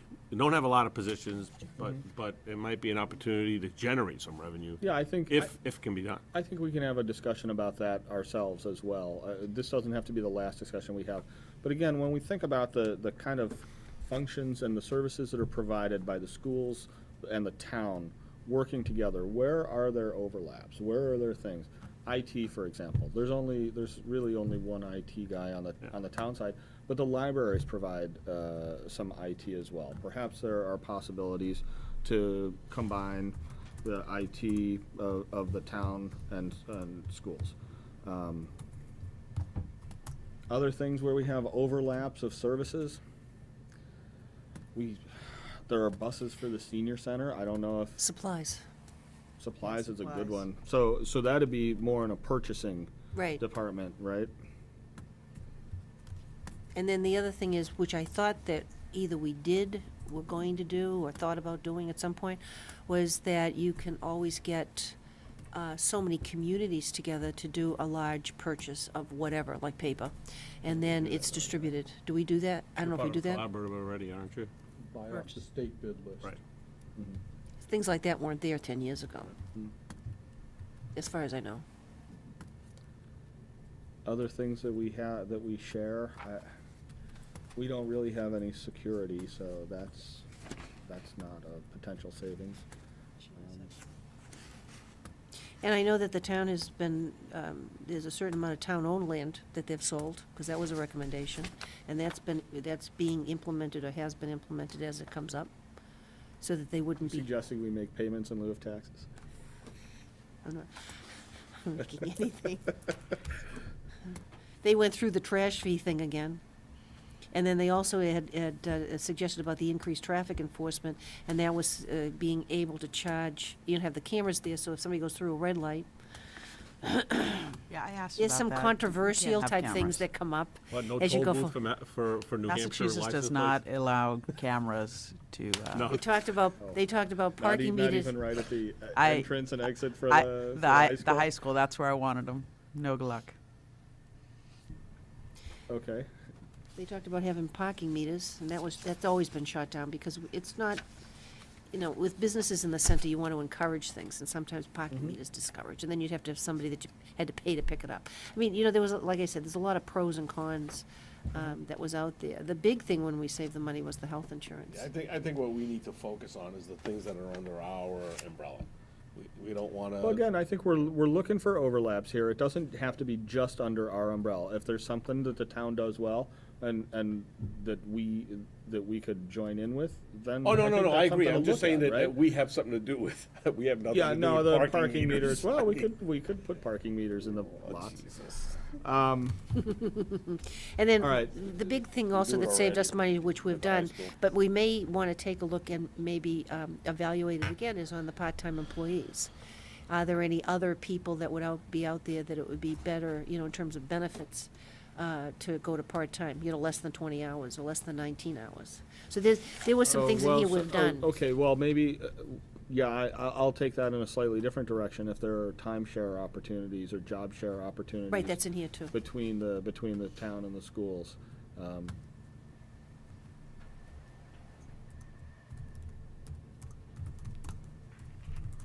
But For there's, like I said, librarians, perhaps. yeah, there's some interesting suggestions in here, and like I said, I can get that information, but we just want to make sure that, if there's anything that is implemented, that you can, can identify the low-hanging fruit first, collective, sooner than later type of thing. But if it's not enough that it's a cost savings, it might cost more to implement a cost savings project than Well, it is again, to do anything else. I think that's why we're looking at this as a two-step process. Try to get some ideas generated. After that, we'll take a hard look at them and see whether they make sense or not. Right. But it's good to, as you say, it's good to do this exercise every 5 or 10 years. Circumstances change, situations change, and it's the sort of thing should be done more than once. Right. The other piece also, when we were talking about some things that we might do, is to take a look in the consequences of the action. So that if there was consolidation in an area, how does that affect us if we give something away, or if we take something, how does that affect us? To make sure that in the long run, it's not going to cost us more to do that, whether it's in terms of efficiency or money or time, then we just need to be careful. I mean, we can suggest anything, but in implementing it, we want to make sure that we're actually benefiting in many areas before we actually do it. But you really have to talk to the stakeholders in those areas as well, because they'll tell you what really is going on. Well, once again, we want the people who You are can all going to have sit to here. deal with this on a daily basis. Right. I Tell don't- us, not us tell them. Exactly. Okay. Moving along, we have an item for school committee scheduling. We need to set a couple of dates. So first, I believe I've let everybody know, but there's going to be a slight change in the way that the town clerk swears in newly elected officials. To it, she's going to she will swear the winners of the April 7th election in, I believe, at 6 o'clock on the following day. So that'd be Wednesday, the 8th. this has a couple of implications for us. First of all, we can't have our reorganizational meeting on Wednesday morning. Do it So- Wednesday night. We could do it Wednesday night, we could do it Thursday morning if people would prefer to continue with We've with talked, that. in the past, we talked about having the doing it. reorganization at night. Remember, we've Yep. talked about it and And having going to dinner dinner. instead of breakfast, the kind of thing. We can do that. Possibility. There's a lot of possibilities. Several selectmen have said that we can't come to dinner with them. And have them pay for it. I guess that's a question. Would you prefer to do it in the evening, or do you like doing the morning? Just tell me No where vote. to be. Yeah, you don't have to say anything, thank you. Yeah, that's hard to Well, believe. because of the time frame, I mean, I have an MASC meeting that night. I can skip Which it. night? The Wednesday The night? 8th, yep. Well, then should we do it Thursday morning? Well, if we do, I have City Life, so then it's at 8:30. We could do it on City Life. We could. They would. We're they not would going love to do it that. on City Life. They would love that. Oh, my God. I'm No. not starting my day in the parlor of a funeral home. Of course, it could only go up from there. Better in the parlor. It's in, it's in his house. It's not in the funeral home. I don't sit next to a casket every week. Wouldn't bother me, but, dead people. Have you seen some of the people you've spoken to? I mean, come on. Oh, my gosh. This is going to deteriorate rapidly. So I'm not any go there. closer to We can, giving my successor Oh, just pick a guidance on day. this. we can do it on the Wednesday evening. I just have to find somebody to cover at MASC or see what else the responsibilities All that I right, so have let's there. we'll pencil it in for Wednesday night, and I'll talk to Al tomorrow. See how he feels Yeah, about see how it. he's feeling. Right. The other thing is we have discussed whether or not we're going to meet on the 7th, which is Election Day. At one point, I think many people thought that would be problematic because we'd have a transition of power right in the middle of the meeting, but it won't be the case. Do we need to meet on the 7th? It is still Election Day. It depends on what you would have on your agenda. What we've just gone through is the major piece of work with the And then if we- FY16 budget. Right, And if we're we going to vote- present, it'll be presented at FinCom on the 26th. It's hard to imagine that much will change between then and the 7th. The other argument for having a meeting on the 7th is that if there's business that needs to be attended to, field trips, things like that, it would be an opportunity to do it. The counterpoint is, of course, that we're going to have a reorganizational meeting in just about that same time frame, and we could do additional business then if there are Should do housekeeping policies. things that need to be done. Considering the fact that we haven't done them for such a long period of time. Exactly. I mean, it is a running joke. No, it is. It's not a joke. I'm serious. I think it So should be done. we will be meeting on Wednesday, the 8th in the evening? Yes, Okay. that would be the idea. For reorganization. For reorg, which is typically, Tuesday, it's not sounding like it's going to happen. Well, I'm asking for input here. I mean, do you Only do if you guys had something feel major that we strongly had one to way or vote or on. I don't another? remember ever having a Yeah. school committee meeting on the night of an election. No, I believe in the past we've kind of done a little bit of a jig to make sure that we don't. So we didn't, and now we are. Mike and I had a long discussion about this, explaining that somebody's responsibilities no longer exist. So are Maybe- you suggesting? maybe both of us. Hello? Are you suggesting, since we'd have to put out some kind of that the next school committee meeting would be on the 14th? And then there's vacation, and then you have one on the 28th? I will not be in town. No, we cannot do it on the 28th. Why? You have town meeting on the Because town meeting 27th. starts the 27th. Oh, we got a problem. I didn't realize that week was vacation week. And when are we doing our public hearing on the budget? Well, the obvious time would be the 14th. I will be April out of town 14th. then, but You're going to be out of town on the 14th? How about the 21st? no. 21st No, I'm out of is town. vacation. I is know it's vacation vacation week, and But there's a certain amount of time we have to have it in advance of town meeting.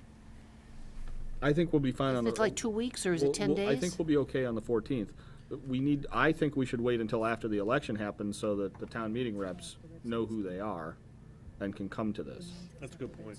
Okay, so we've also, because of the way that the dates fall in April, there's also, instead of having it on a Tuesday, you can have it on a Thursday, but then you'd have to ask FinCom if that I interferes with them. think, I broached that subject with Tom, and he indicated that he thought FinCom had a pretty full schedule.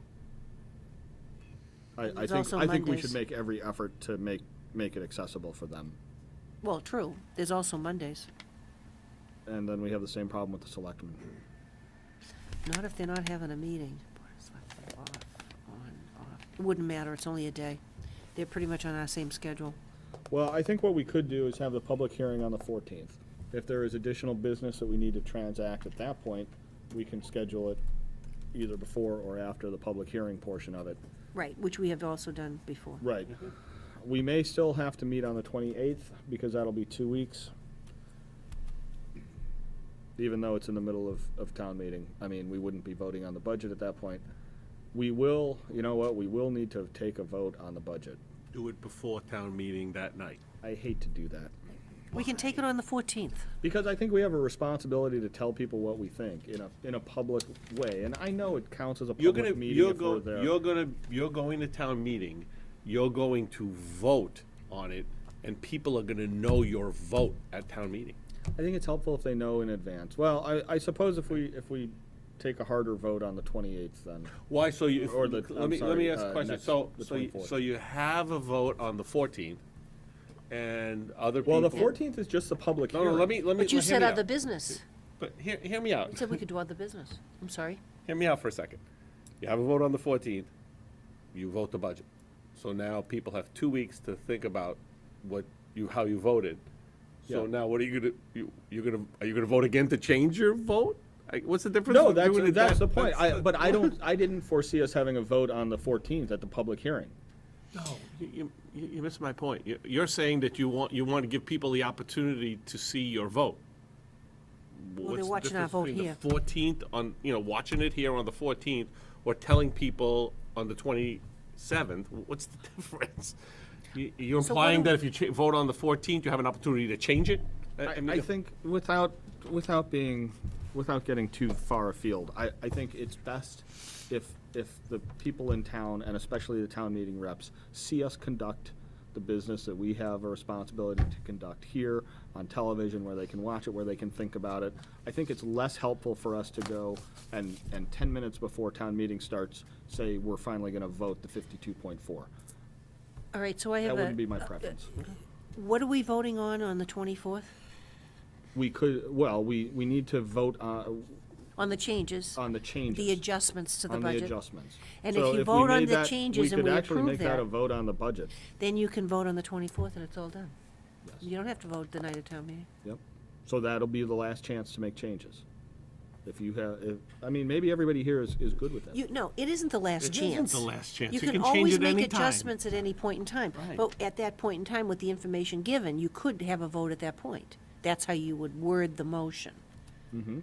Because we didn't have any, I know. I hope you're taking notes. Oh, well, I've done, no, it's not a problem.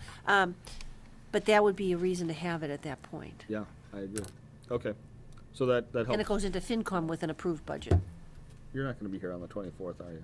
March 24th, I will not be here, but Okay. I did want to say that if you're voting on March 24th for the budget, then you're planning on having a public hearing. Yeah, it doesn't, that after doesn't you work, vote on does the it? budget. Yeah. It doesn't seem to work. Most communities, all communities that I have That's my worked point. for I mean- have always had the public hearing, and then they vote on the budget. And Right. many of them would do it that very same night. Well, we might do it that night. I guess That's maybe it depends on what we hear. I had originally envisioned voting on April 21st. It had escaped my notice that was vacation week. As long as we know when we're going to meet, and then we can determine what's on the agenda, once we know when we're meeting. Frank makes an important point, though. The whole point of having a public hearing is so we yeah. can listen to the public. Right. That's why we were going to have more than one, and then we didn't. We talked about it. More transparency in terms of having more public invited, but we never did it because we could ran have out of one time. We could have one next week. We didn't have a budget. True, that was what the problem was. All right, so I will work with Debbie to get the public hearing set for the 14th. She's already booked the police station? Yeah, I think the police station will not be big enough. She's looking into the senior center, and as of this afternoon, she hadn't heard back. I think my first preference would be the senior center. The police station would, I guess, be the next fallback. Okay. So is there no school committee on the 7th? Or is it the 8th now? We have, I would say there's no meeting, I'm not likely to call a meeting for the 7th, right? That's what I'm getting here. reorganizational meeting On the only. 8th, there'd be a reorg where we could deal with business if we needed to. The 14th will be a public hearing. I think that'll be all hands on deck. What time is the reorg? What time would you like it? Well, if they're getting sworn in at 6, would you get together at 7? 6:30? How fast can they get here? Who's they?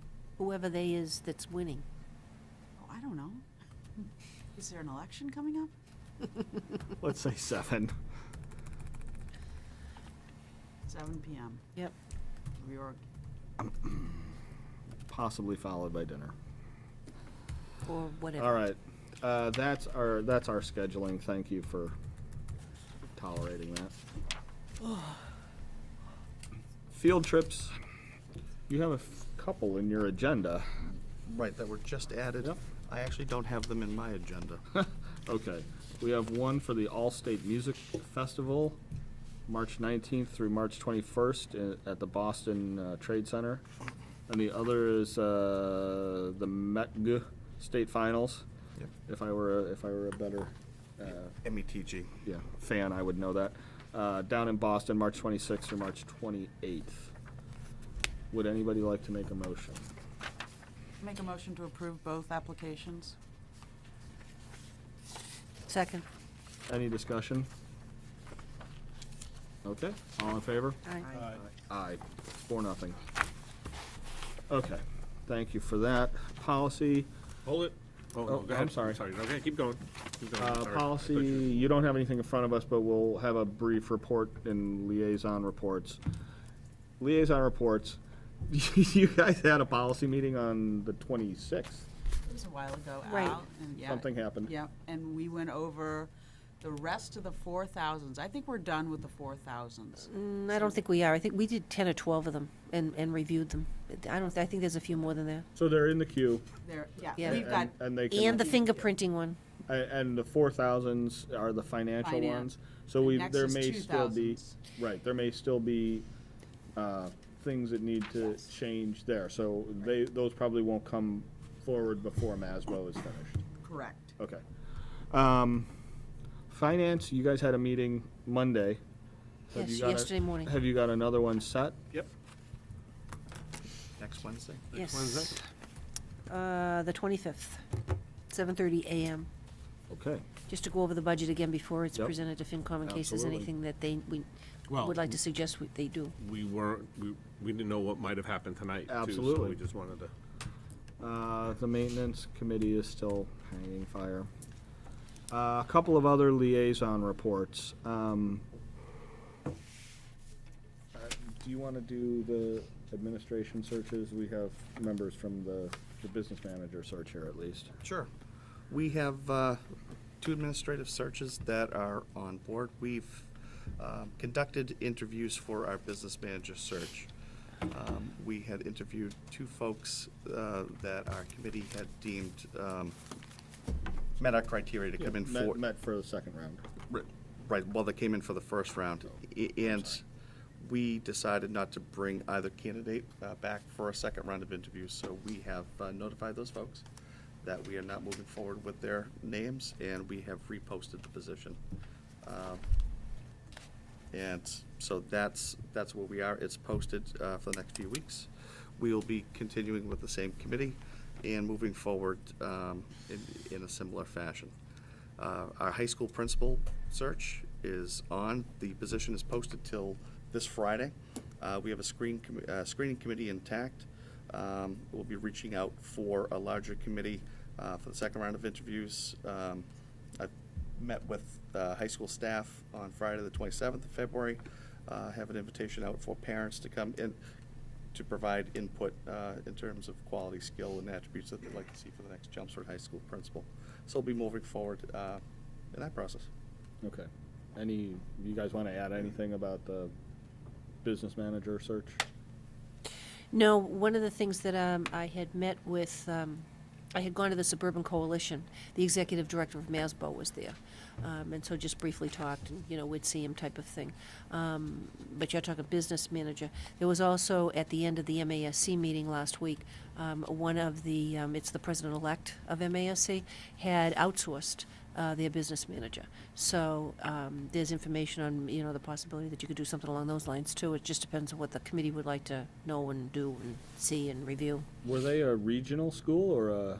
It's Ludlow, right? Small Right, district. but it's a larger group. There's pros and cons for everything, but I think that to show the community that we're open to all kinds they- of opportunities. They outsourced the business manager, As a but still company. had a separate town. I mean, it wasn't like they folded it into the town structure like we were talking about No. earlier. No, they have their own, they have a business manager, and what it is, it's mostly retired business managers and other things. There's pros and cons with everything. I didn't solicit the information. He met me afterwards and said, have you thought about this? And then immediately, I was getting emails. I like, okay.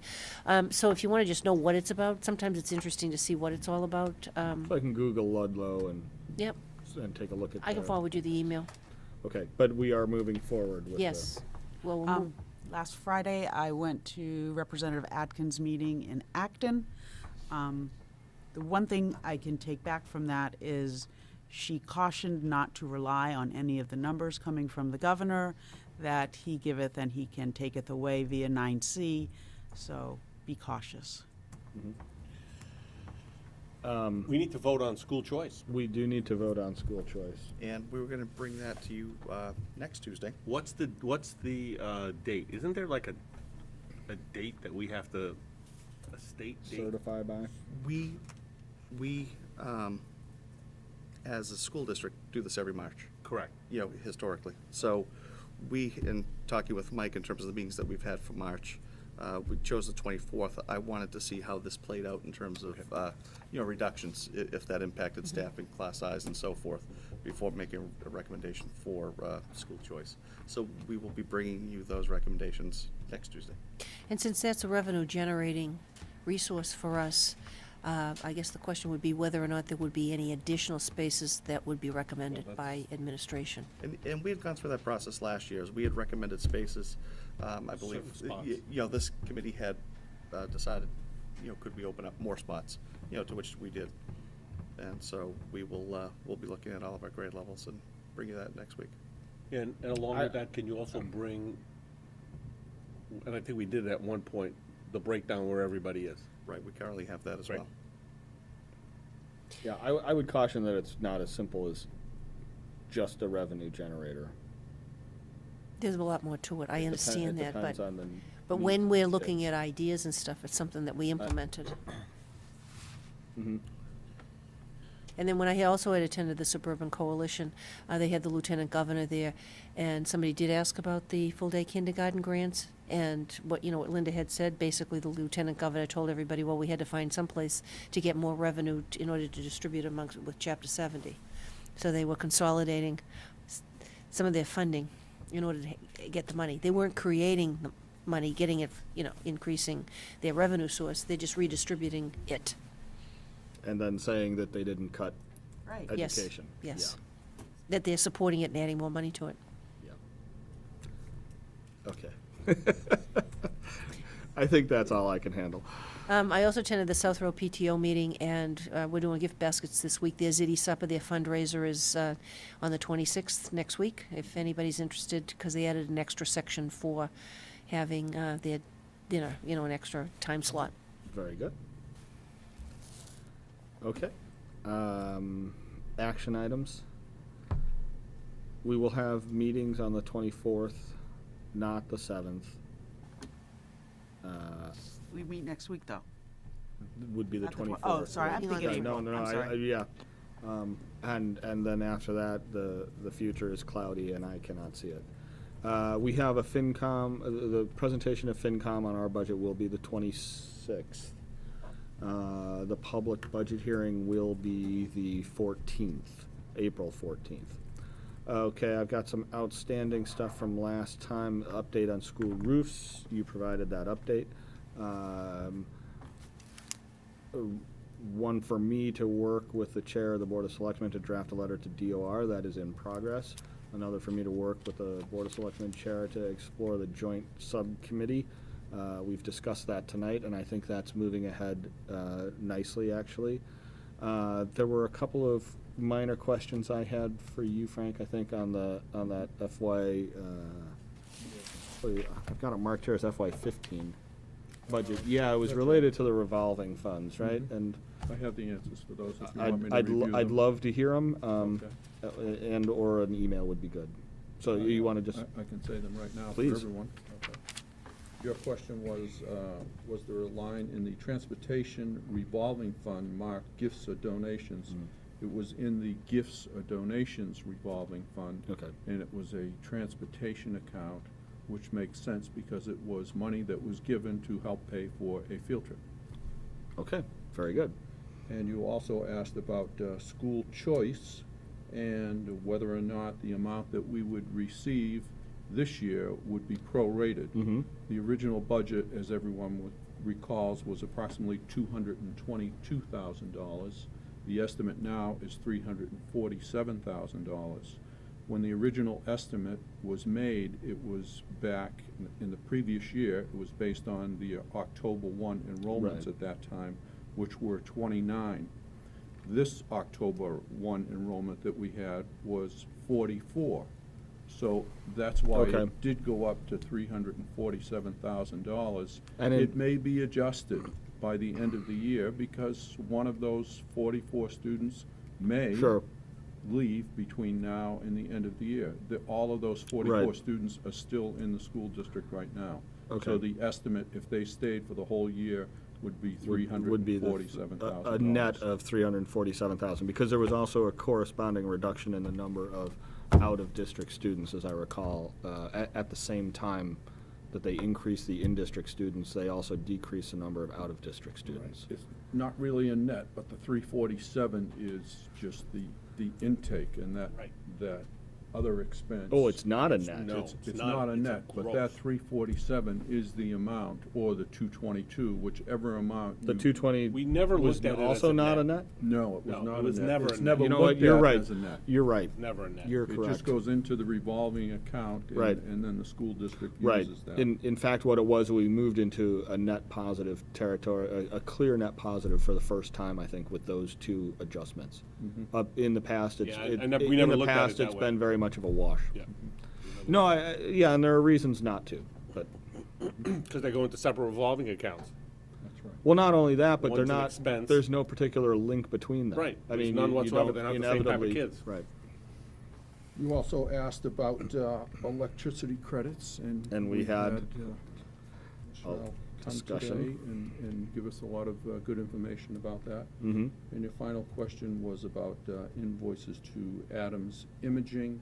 Mm-hmm. And I wanted everyone to know that we've been working with Anne Marie, and we have developed a quotation that is out right now, and the quotes are expected March 30th for that particular Okay. service, which is to service our HP printers as well as supply toner for them.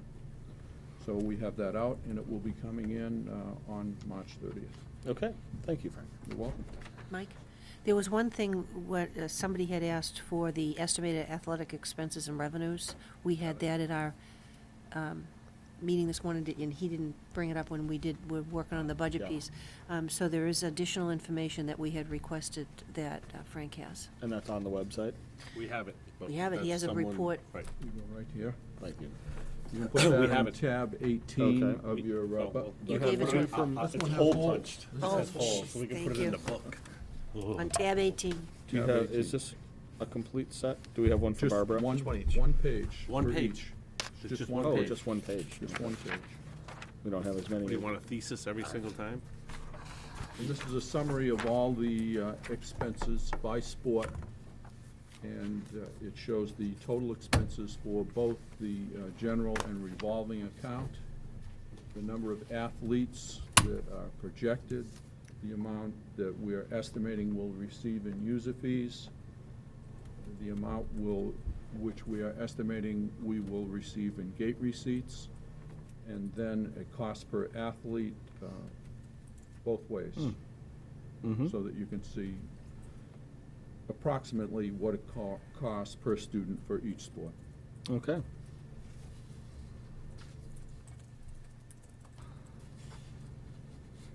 So, I think that needs to go up online. We can put that And online. that, I think people will be very interested to see that. yeah. Sure. Probably already done, knowing Anne Marie. Okay, we have a few more from tonight besides that one.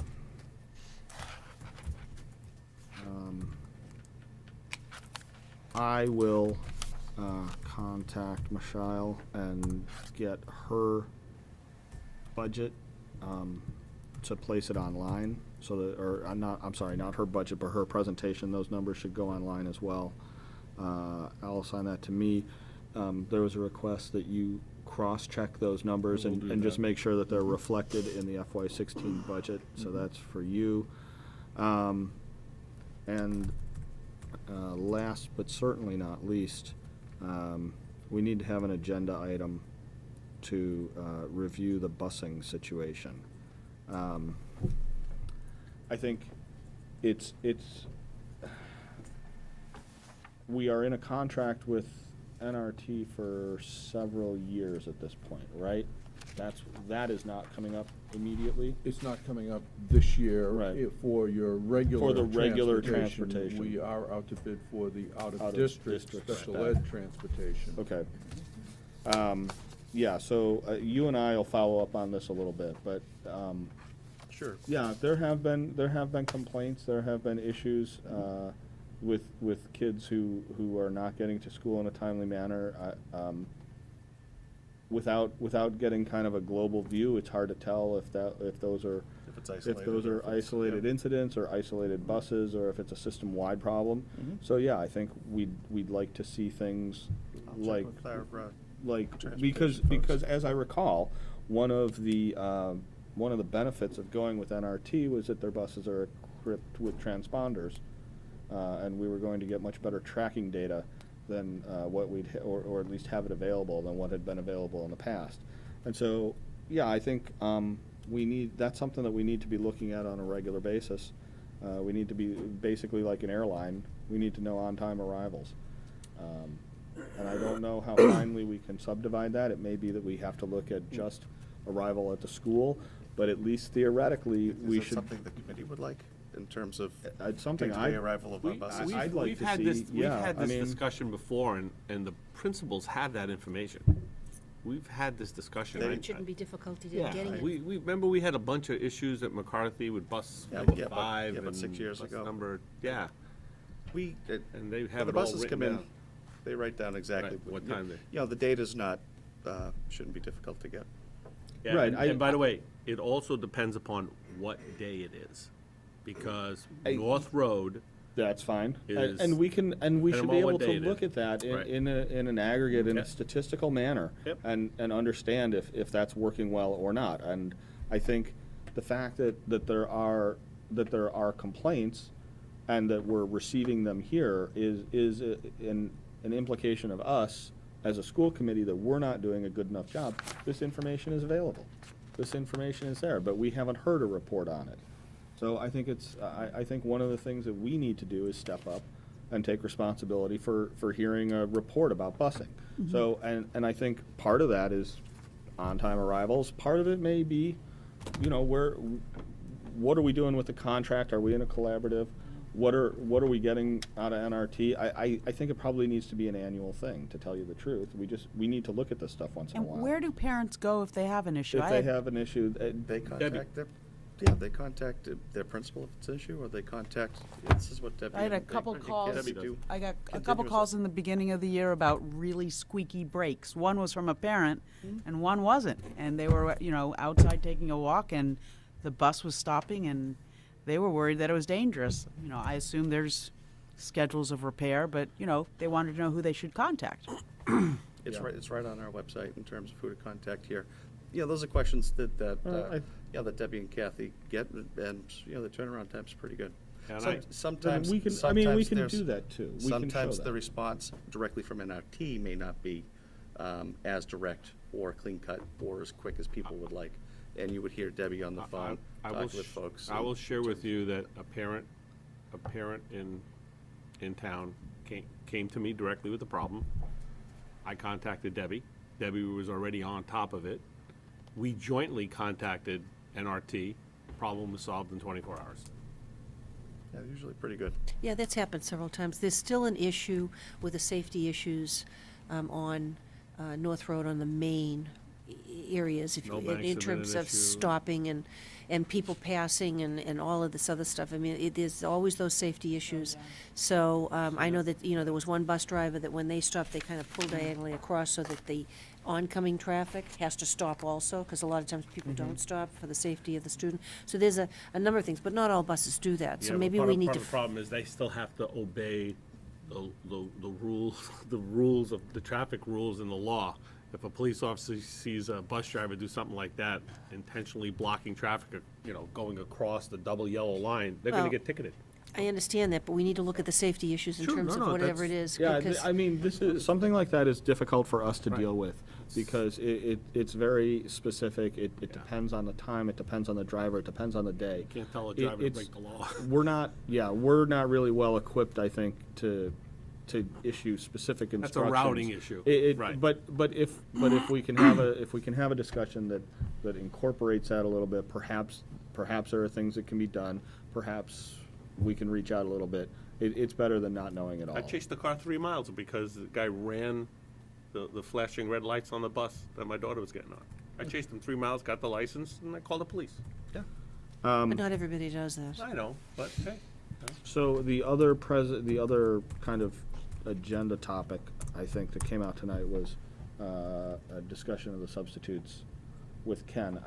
I think we've pretty much got that scheduled already for next week. Yep.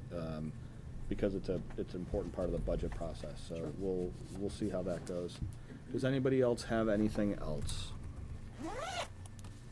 Okay, seeing none, it is time for press questions.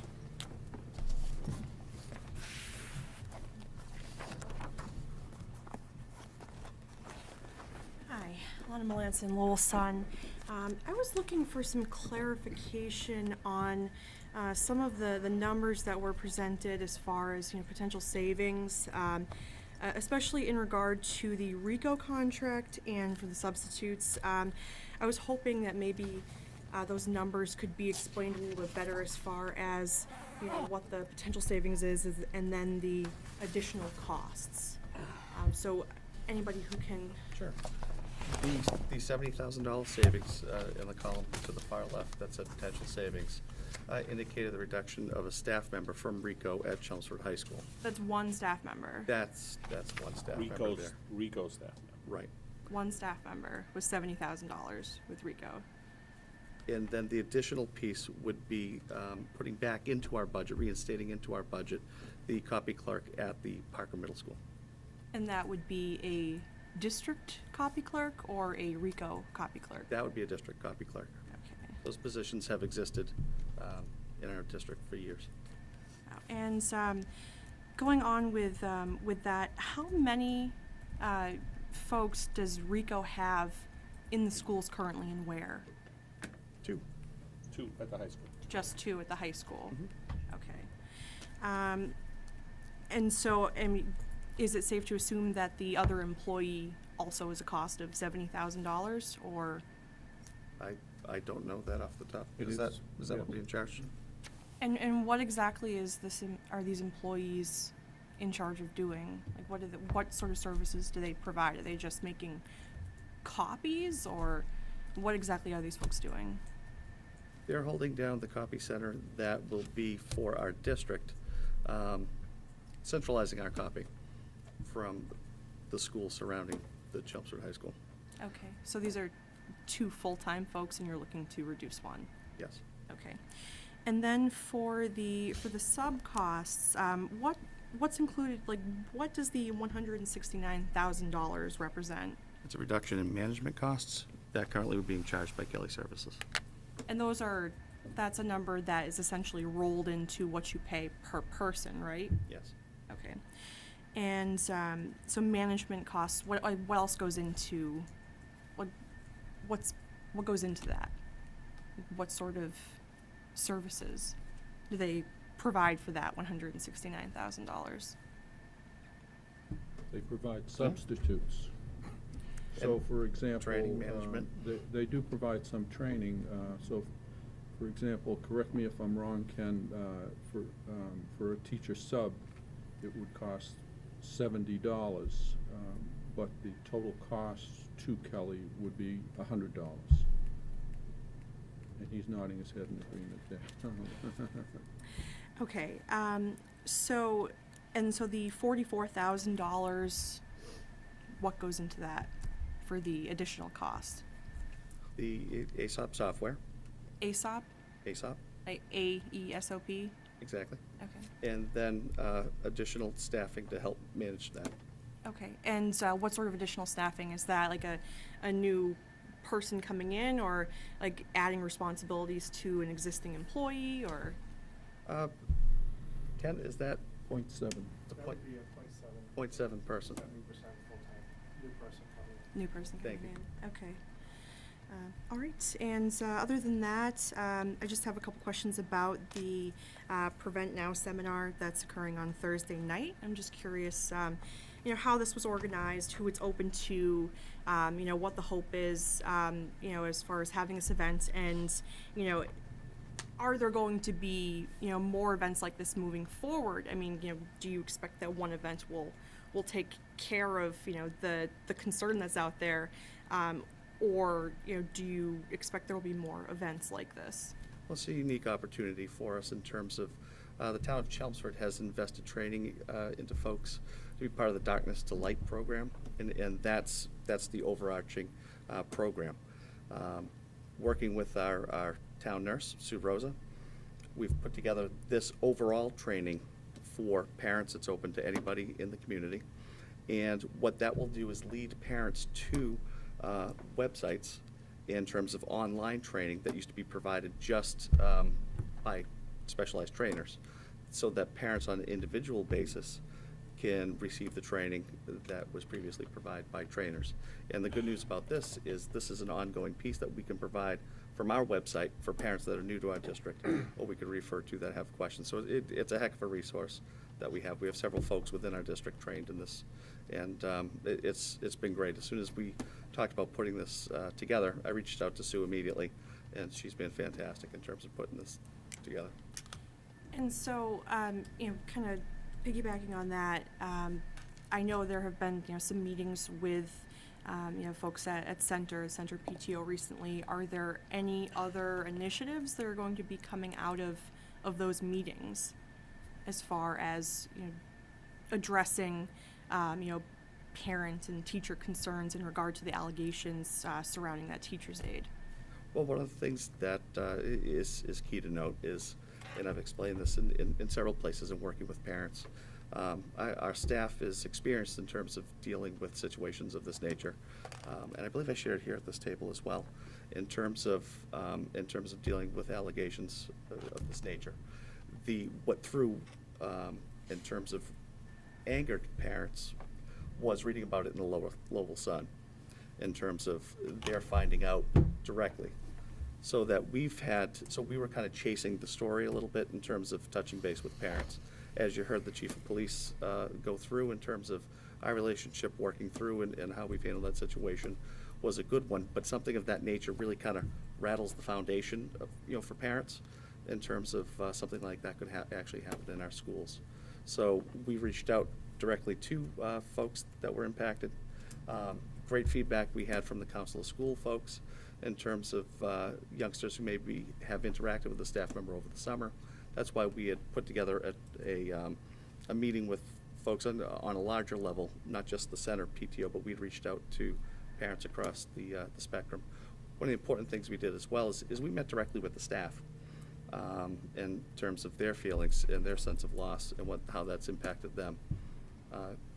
We've provided training for parents on an individual basis of this nature, but where this impacted potentially other students, and parents as well. We've put together this program for Thursday night, so that's been a good piece. Also, too, our guidance, our counselor coordinator, as well as our health coordinator have been working together in conjunction. We have several wellness communities across the joint between the town in terms of looking at our own curriculum and where that's addressed and how we can reach out and support kids, during the school day.